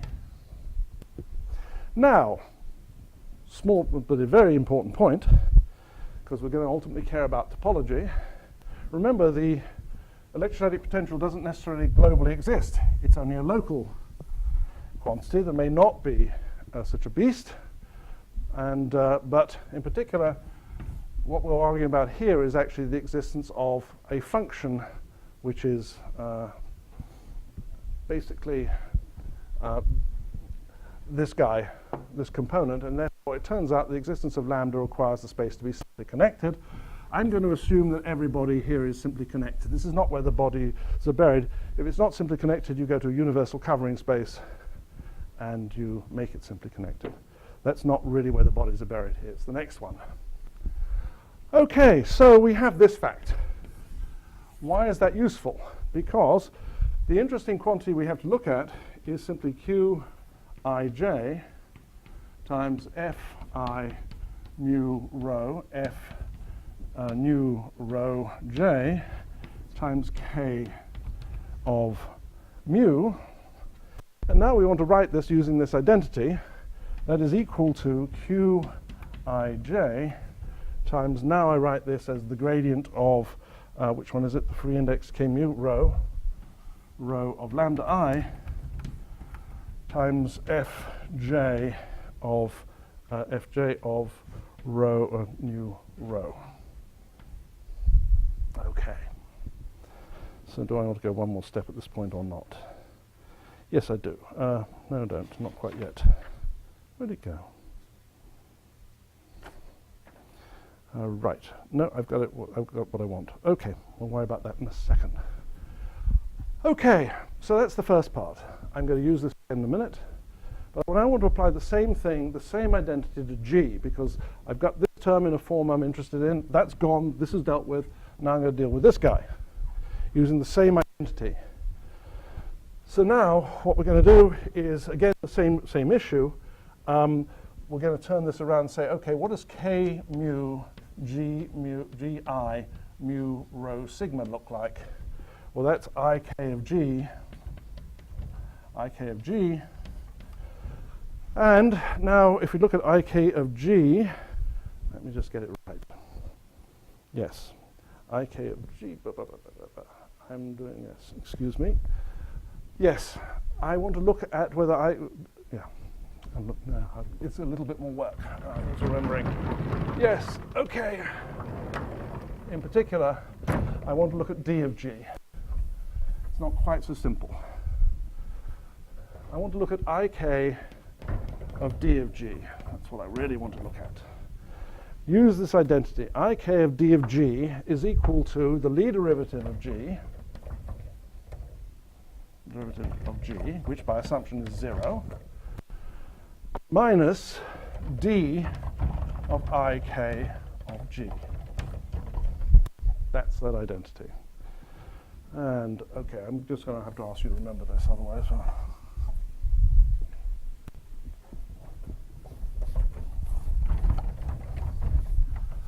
Right, now, my goal, of course, is to find a very clean expression for K mu, G mu, rho sigma, I, G nu, rho sigma, J. And it's going to be along the lines of this term. So now I look at this guy. And I use the fact that that's the equation of motion, because D of G, remember, is basically given by D of G. Let's see, so I get that D of Ik of G is equal to minus Ik of D of Gi. But remember, D of Gi is in fact nothing other than the right-hand side of the Maxwell equations. It is basically minus 1/4 CI-LM I of K times FL wedge FM. That's just simply using the Maxwell equations. Okay. Last gasp of this is that I now use this is equal to minus 1/4 CI-LM. Now Ik on F or Ik on that F produces the same thing. Remember, Ik on F is equal Fi is equal to D of lambda I by assumption. So this is going to produce CI-LM of D of lambda I wedge F of M times 2. So there are two such terms, which you can write as a total derivative, which is equal to D of C minus a half CI-LM of lambda L and LF of M, wedge. There's no wedge, it's a function. Because D of F is 0. Okay, so the whole point of this exercise is to realize that the D of this thing is 0. So what do I mean by that? I take this on the other side, and I realize the following identity. That d of ik of g, the thing I'm interested in, of g, but there's a term like this, ci lm lambda l f of m, f m, is identically 0. So applying the Cartan identity to g gives me the thing I'm interested in, mixed with some other piece of nonsense, has a vanishing exterior derivative. Now you make the fatal assumption that there's no topology. Yeah. The fatal assumption is to assume that there is no topology. The space-time has no Act 2 homology or 2 cohomology. Let's assume that H2 of the manifold M5 is 0, which means that it's equivalent to H2 of M4 of the base or sigmas is 0, because time is just a straight vibration. The sigmas are therefore a deformation retract of the 5 manifold, and therefore the homology doesn't care about the details of time. So basically, I'm going to assume that's 0. At which point I learn that ik of g plus 1/2 CILM of lambda L f of m. Now, it's topological. D of it's 0, so it's d of something. I should have put an I here, is equal to d of a one-form field.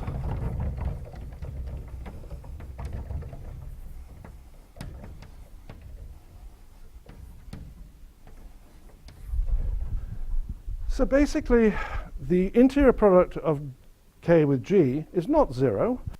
It is, you've got to add some correction term to it, and then it becomes d of something else. So that's where the heavy lifting is. The other side of this coin is that this term produces this. So let's massage the two together. Now, let's go here. Let's remember what we're trying to do.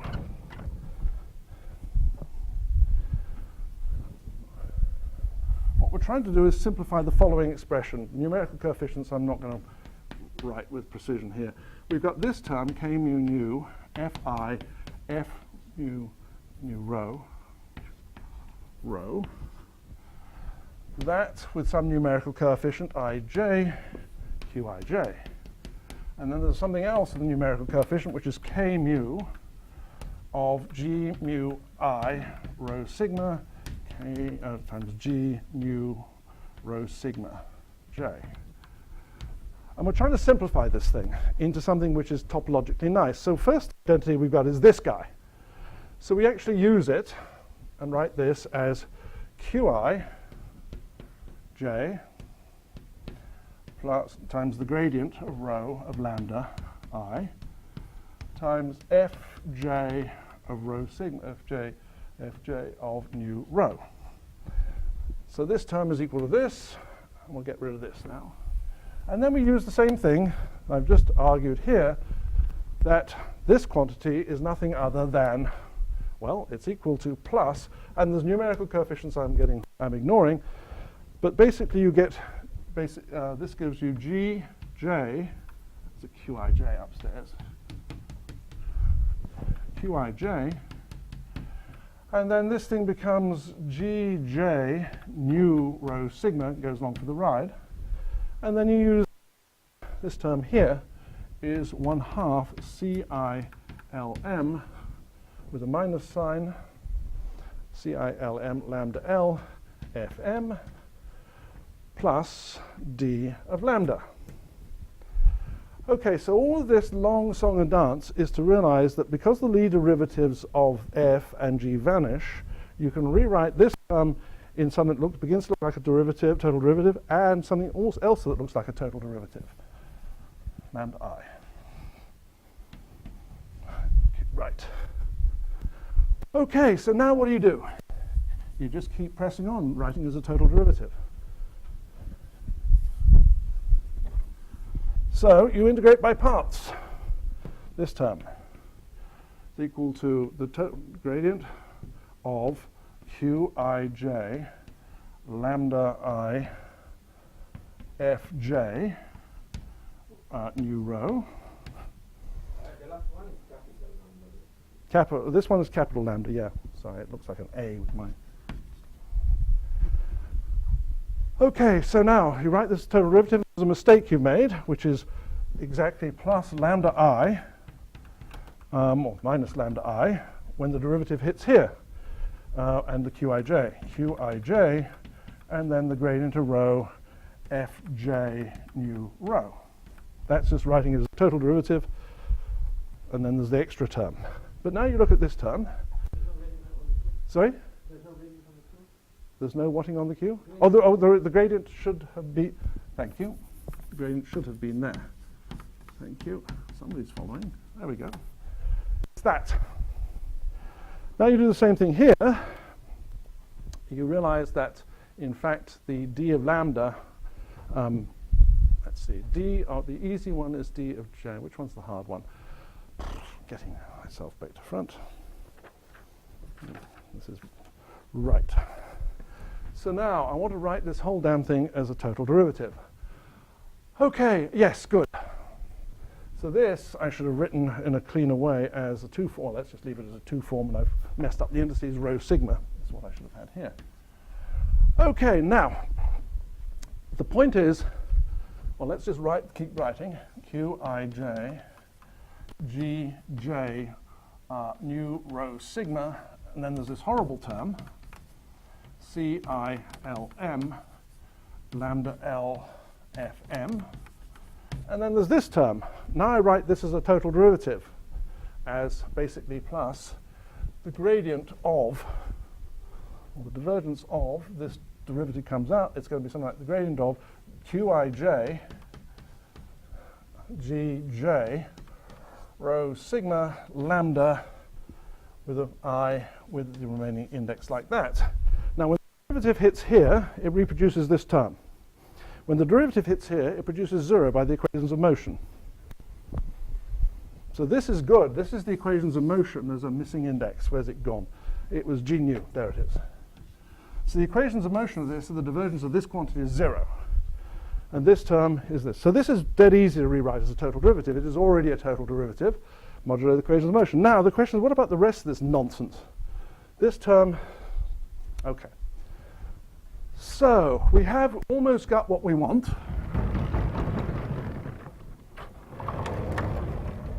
After much mucking around with the derivatives, let me explain where we're at.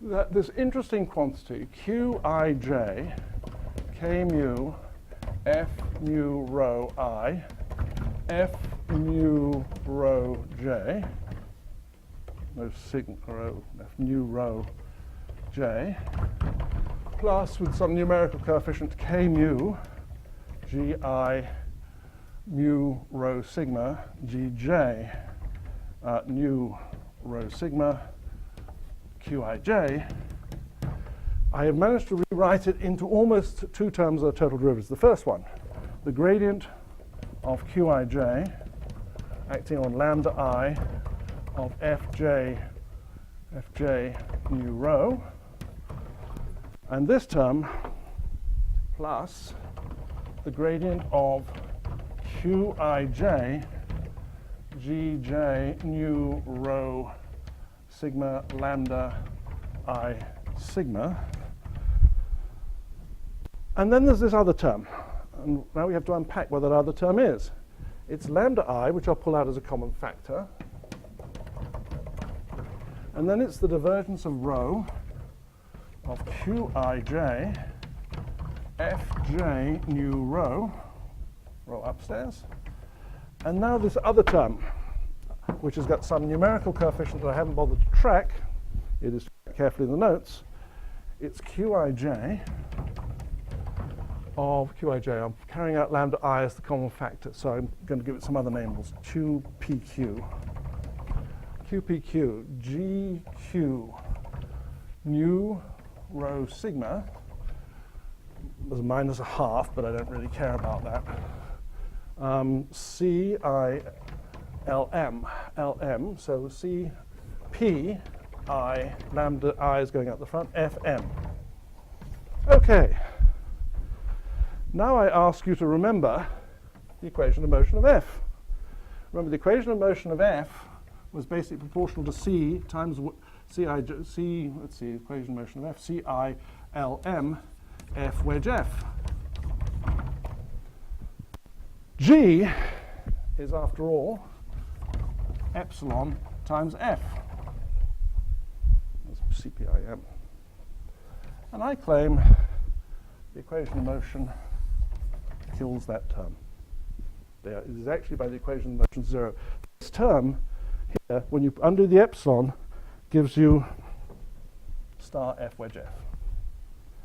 So at the end of the day, using the equations of motion, you can rewrite this integrand term, which is k contracted into these things with free indices, entirely in terms of these total derivatives. So this long, tedious calculation, which I was in two minds as to whether it goes through or not, tells us the following. That at the end of the day, using all the equations of motion, you get the mass, which is proportional to this comolar integral, r mu nu times k mu x mu times normal times d sigma. Then this thing is simply a total derivative. It is equal to the gradient of, I guess, the free index is, there's a free index, and then it's basically the gradient of some chi mu nu n mu integrated. Total derivative acting on d sigma. And you just take this to be d dt, and the end result is this is 0. And buried in that is the assumption that this stuff here, this total derivative term, falls off at infinity. That's an important implicit assumption, but where did it come from? It came from the fact that I said that k mu, f mu nu, must be equal to d lambda I of mu. That's one of them. So in other words, it claimed, when you look at the time component of that, you can make the time component of the Maxwell field fall off at infinity, and therefore you can make this guy fall off at infinity. The same is true of the vector field lambda. And so at the end of the day, you have learnt that the mass is 0.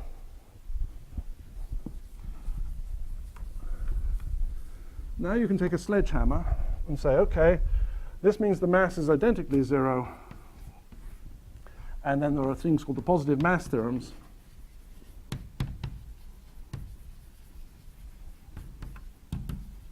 Of Witten and Chern and Yau. And that says the space must be empty. It's flat. The only solutions to Einstein's equations with reasonable matter necessarily have the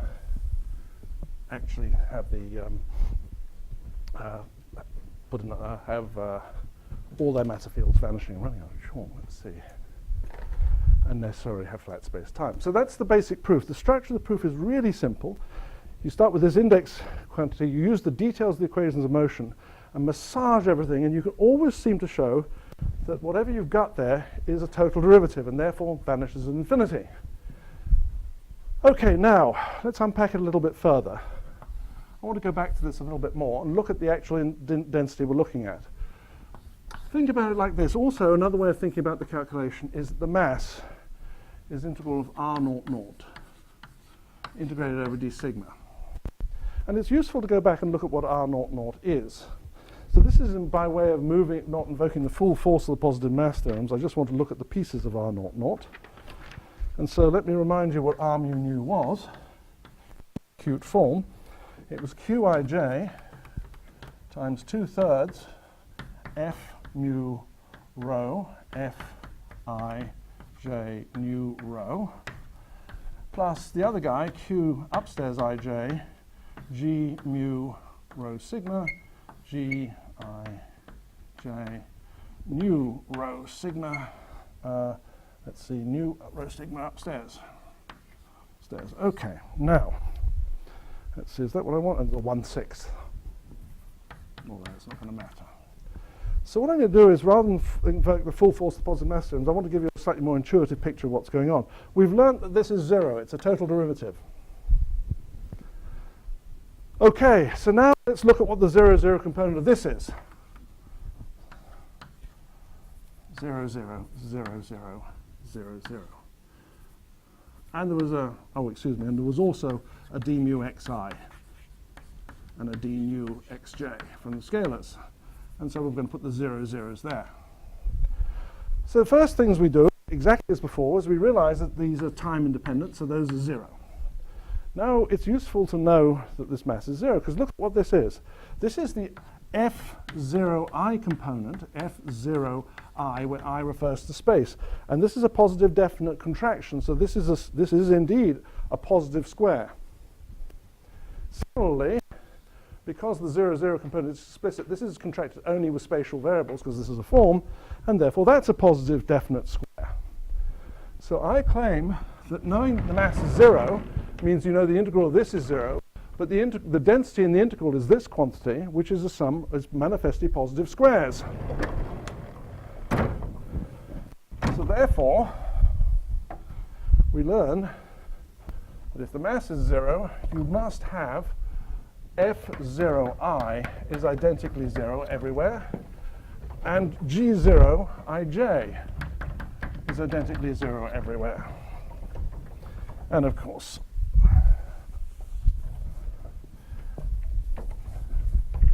so that's the first. Now think about this. That means that I've got the electric components, but look at this. Remember this, up to factors of Q, is epsilon 0ij kl of fkl. And so if this is 0, all the spatial components of that must be 0. So therefore I learned the entire Maxwell field must be 0.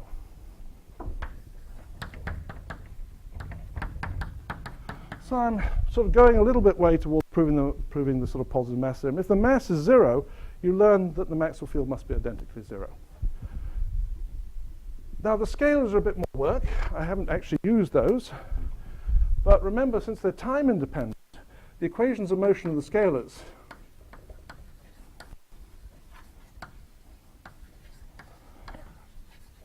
well, they can involve the Maxwell fields because Q turns up in the Maxwell fields, but the Maxwell fields are 0. So the equation of motion of the scalars are now simply the usual covariant Laplacian with the Q's stuck in.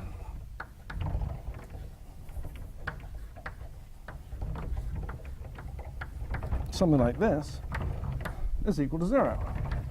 But remember, there's no time dependence. So it's only over the spatial components. Now, this is a beautifully negative definite operator.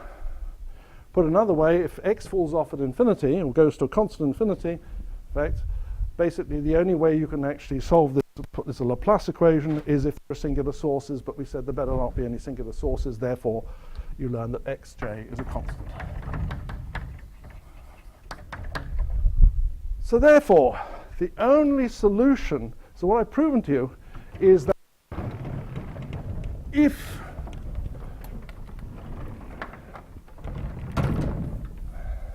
you assume the spatial surfaces are, let me summarize what I've actually proven as opposed to invoking the sledgehammer. If the space is has no topology,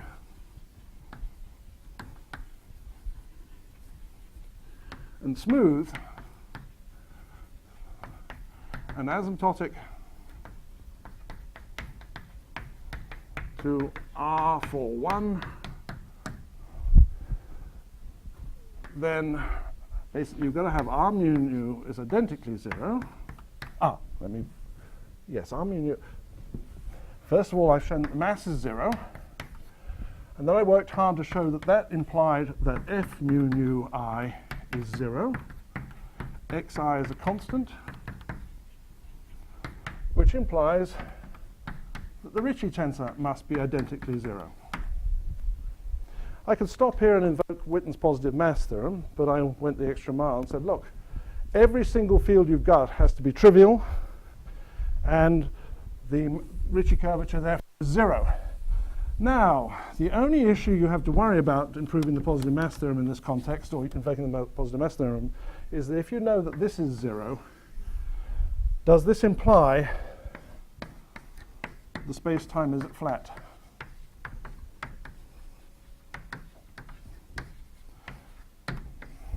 In other words, the Riemann tensor is 0. And that's what the positive mass theorems do. They get you that extra mile. But at the very least, I've proven to you with full force that the dynamical fields are trivial.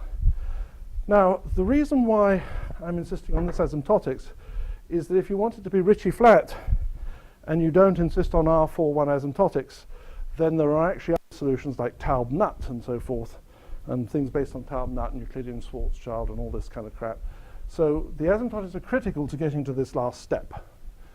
Let me give you a sort of vague arm-wavy proof, which is actually kind of, I think, can be turned into a proof. This is, I think, a remark Gary made to me when we were writing the paper. Once you've got to here, I can invoke the positive mass theorems and just simply say it's flat, we're done. But there might be a cheap way to get there. It goes the following way. I want to look at the surfaces sigma. And if I know this, it's a bit of work. I want to prove that the Ricci scalar, Ricci tensor, on those 4-dimensional surfaces is 0. This doesn't immediately imply this, but it's a bit of work. I think you can prove that. Once you've got that, you're away. And here's how it goes. Here's how you prove it. If you have the Ricci scalar being 0, you can ask yourself, what does the Euler density on the surface look like? And the Euler density on the surface looks like the sum of Riemanns in certain ways and sum of Ricci's in certain ways. And by assumption, this is 0 because we're assuming there's no topology. And there are certain factors, the Ricci tensor in here and the Ricci tensor in here. If this is 0, then basically the Euler numbers turns out to be something like the integral of Riemann squared. And therefore you prove that Riemann squared is 0. But remember, I'm assuming this is on a 4-dimensional spatial surface. That's the metric is positive definite. So therefore, knowing the Euler number is 0 tells you that the integral of Riemann squared is 0 because the Ricci term doesn't contribute. And therefore, you can actually conclude that Riemann tensor is 0. So there might be a cheap way. This is using what's called the positive action theorem. This is how the positive action theorem is proven, which is a cheap and easy version of the positive mass theorem. Anyway, all this to say that, almost done. All this to say that if you assume the space has no topology and is smooth and asymptotic to R41, you can conclude that the density that gives you the Komar mass is a total derivative, which then tells you the mass is 0, which then tells you everything is dynamically trivial. So where's the mistake? Well, the mistake is in assuming it's topologically trivial. And there was one part of the proof which I've erased, so let me remind you where it went.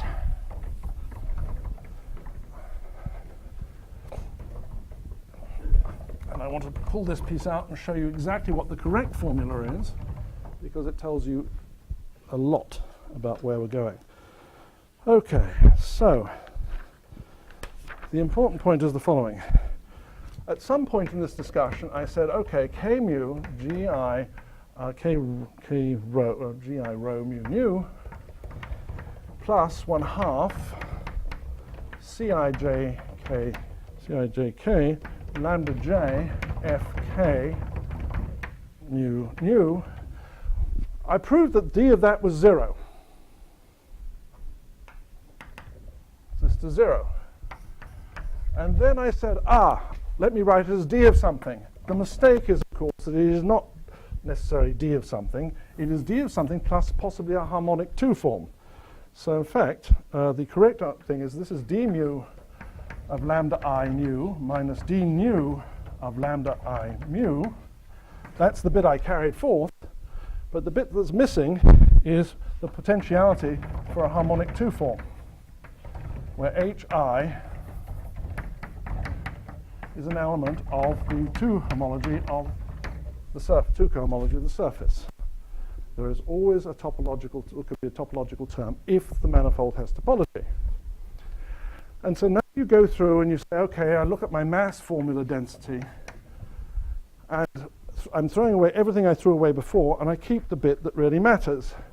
And remember where this came from. I was looking at K mu G, there was a Qij, K mu Gi mu, okay, rho mu nu, G sigma J mu nu term sitting in the density. And therefore, I'm going to get a term which is basically the integral, and if I get the numbers right, it's 1 over 32 pi g5 in 5 dimensions. Integral, I get this term, Qij. I carry this term along for the ride, Gj, and then rho sigma nu. And then I use this fact here. I throw away all the total derivative crap, and all I get is this term that's left over, and so I get an Hi times a rho sigma times that, and what am I missing? D sigma nu. So the mistake of ignoring the harmonic piece that can turn up here is in my mass formula, is I get the harmonic piece talking to J, and it came from this term. Let me unpack that one more step.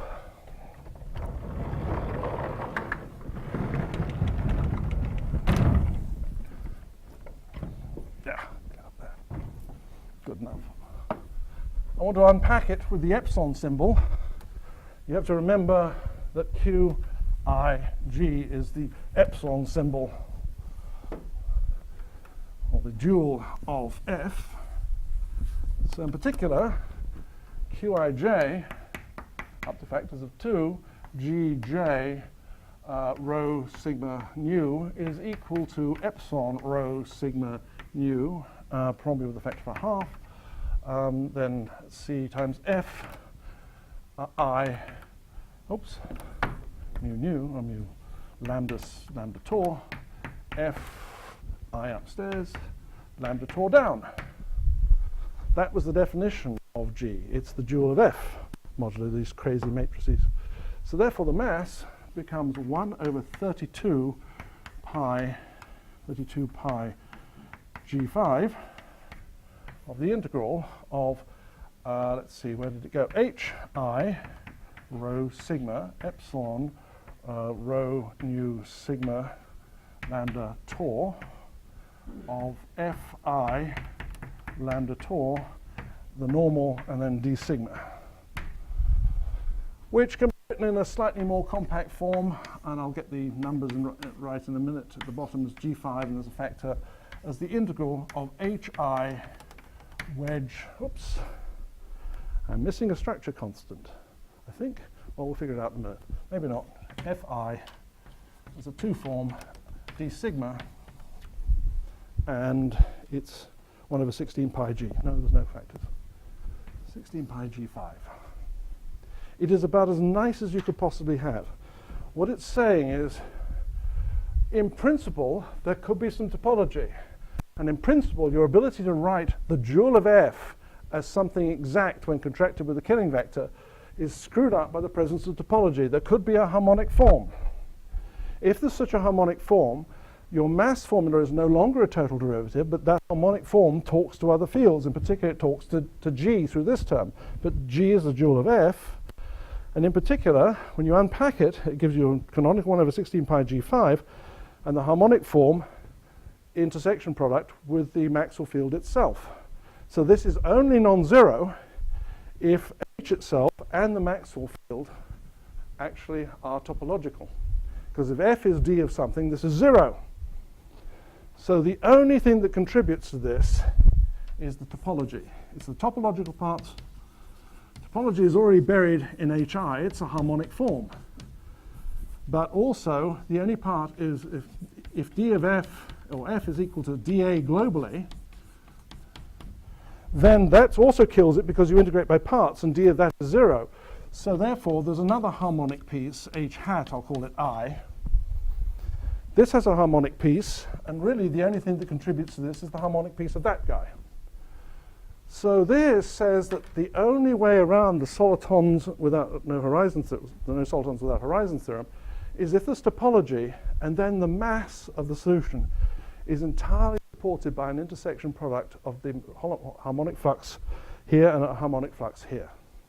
So in other words, the real theorem is there's no solitons without topology, but the mass of these solutions is entirely supported by topological fluxes. And so at the beginning of the class I said, very important fact, there's a Chern-Simons interaction. And the Chern-Simons interaction enables me to source electric charges with topological fluxes or with fluxes, magnetic fluxes. And here is case in point, the magnetic fluxes are playing a huge role. They're magnetic because all you care about is the spatial integral of these fluxes is supporting the mass.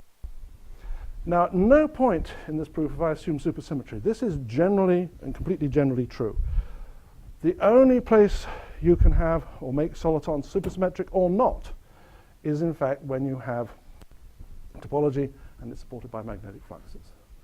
And while I've only proven it in this theorem, this context, there are generalizations and so on and different ways you can prove it.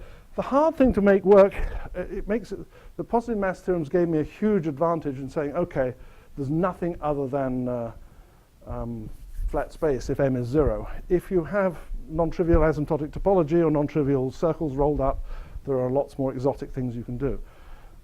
But this is the heart of how solitons dodge all these theorems. And as I say, this is a theorem that doesn't depend on supersymmetry. It is just true no matter what configuration. So even if you're trying to make microstate geometries that are supersymmetric or not, the only way to do it is to make the mass supported by topological electromagnetic fluxes. If you're assuming time independence, I'll say a couple of comments about cue balls in a minute, because there might be some amusing generalizations. But let me pause. Questions? Yeah?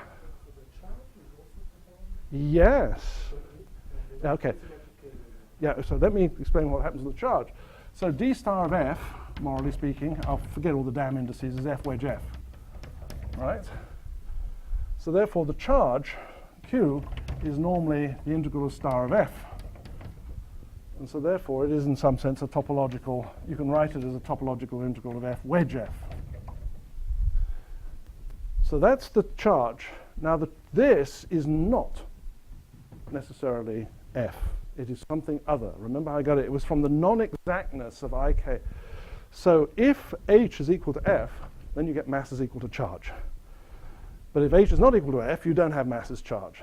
And therefore you're not BPS. So this works for non-BPS, and it works for non-BPS to the extent that this and this are different. So the charge is also a topological, assuming there are no delta function sources, the charge is given entirely by this. And if I do it right, this sort of. Okay. So it's a different integral. This is defined by the failure of exactness of ik of g, and then there was a half, whatever it was, lambda f is equal to d of lambda plus h. You look at the dual of f and mix it with this electrostatic potential on f. That the equations of motion tell you d of that is 0, but it may not be d of something. Did I answer your question? Good. Okay. Any other questions or comments? So there are all sorts of other theorems about this and sort of interesting suggestions. You know, BPS has a very particular form. In the BPS solutions, H turns out to be exactly proportional to F, and then you get mass as charge. I want to make a comment about this because this is really a cool idea, which may see application again. One of the get-outs around this is to assume that you assume that G mu nu is time independent, and therefore T mu nu is time independent. But I explicitly assume that the matter was time independent. If you don't do that, but you still assume this, you can get some other solutions. So let me just mention cue balls as a really cool example of that.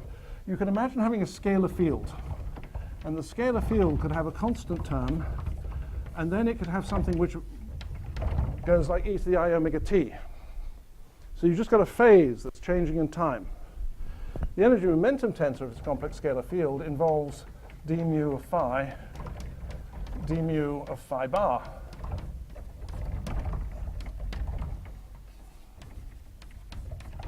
Well, roughly speaking, d of phi modulus squared g mu nu. And the whole point is that because it's a pure phase, the time dependence cancels out of its energy momentum tensor. But it does give you an energy momentum tensor that goes like omega squared phi naught. Right. So you can get interesting positive energy terms from time-dependent fields that are and so you can make really interesting classical lumps called cue balls by letting fields become time-dependent. The only thing that kills you, which I don't know whether this is going to have some interesting application later in string theory, but I've often thought that if I want to do something really that wasn't BPS, this would be a really good cheap way of doing it. You just simply make everything time-dependent, but make sure the metric doesn't know. And we use versions of tricks like this already, but not with time dependence. But the problem is, the killer is the minute this couples to an electromagnetic field, you now have a time-dependent charge source, at which point there's electromagnetic radiation and the whole thing decays. But maybe you can make that slow. Anyway, there are many ways around these no-soliton theorems in interesting ways. Cue balls was one of the early ways. It goes back to the 70s. But if you assume time-independent matter, time-independent everything, you basically wind up with the only way to support mass is through topology. And since it's 12:15, I'll shut up. I'll stop there.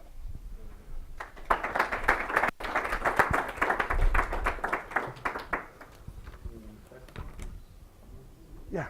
All this is very specific to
this whole set of theorems comes from something called the Smar formula, and it's worth remembering what Smar formula is because it's beautiful thermodynamics.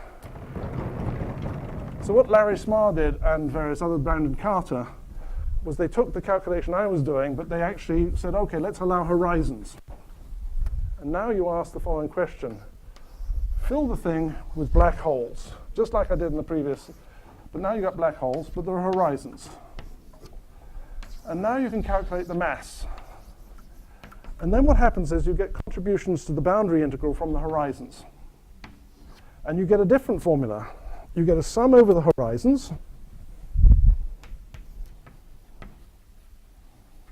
And for bizarre reasons, you get 2 times the temperature of the black hole times the area of the horizon plus 2 times the angular momentum of the black hole times the angular velocity of the horizon plus 1 times the electric charge of the horizon times the electrostatic potential times the, what am I missing, phi and q. Okay. This is 4. I think there's a generalization of this, but the whole point is you do the same calculation, but you put interior boundaries. And the interior boundaries are placed on horizons, so then you get a contribution from every horizon. And the contribution from every horizon is the Hawking temperature times the area, the angular momentum of the black hole times the angular velocity of the horizon, the electrostatic potential of the horizon, and QH. And I think the factors of 2 are correct. And what you're supposed to compare this with in thermodynamics is that U is equal to Ts minus PV plus sum of mu I, Ni, things like this. You know, the usual sort of formula for the thermodynamics of black holes. So this is the internal energy, this is the temperature, this is the entropy, these are chemical potentials. So in other words, the origins of using this formula are in fact called the Smar formula, and they were used to actually really pin down black hole thermodynamics in a nice way, where you thought of this is the internal energy, and then you've got a whole bunch of horizon quantities which had thermodynamic interpretations. So it's kind of cool. The 2, yes, okay. Let me try and remember. The way you argue this is you argue that there's that the internal energy is an extrinsic quantity. So if you double the volume or you double the scale of the system, then the entropy doubles. So that, in other words, you argue that U is a homogeneous function of degree in the obvious scales of the system. And that gives you a factor of 1 in front of everybody. The trouble is the horizon area goes like m squared. And so if you double all the obvious scales, like you double the scale of the horizon, it turns out that the quantities at scale on this side of the equation actually are actually, some of them are quadratic and some of them are linear. And so then the usual sort of Eulerian argument that gets you to here, applied here, gives you factors of 2. So it's not.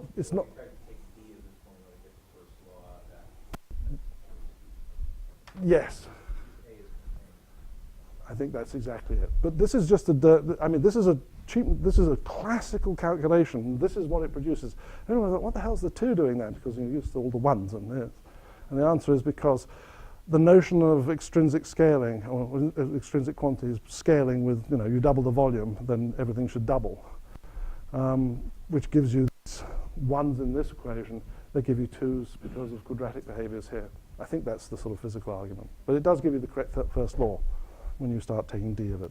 Anyway, that's the historical origins. That goes back to the 70s and early 80s. And we just simply said, okay, erase all the singularities and, hey, this should be 0. That's the origin of the Smar formula. Okay, I'm going to stop with the history and go and get some notes.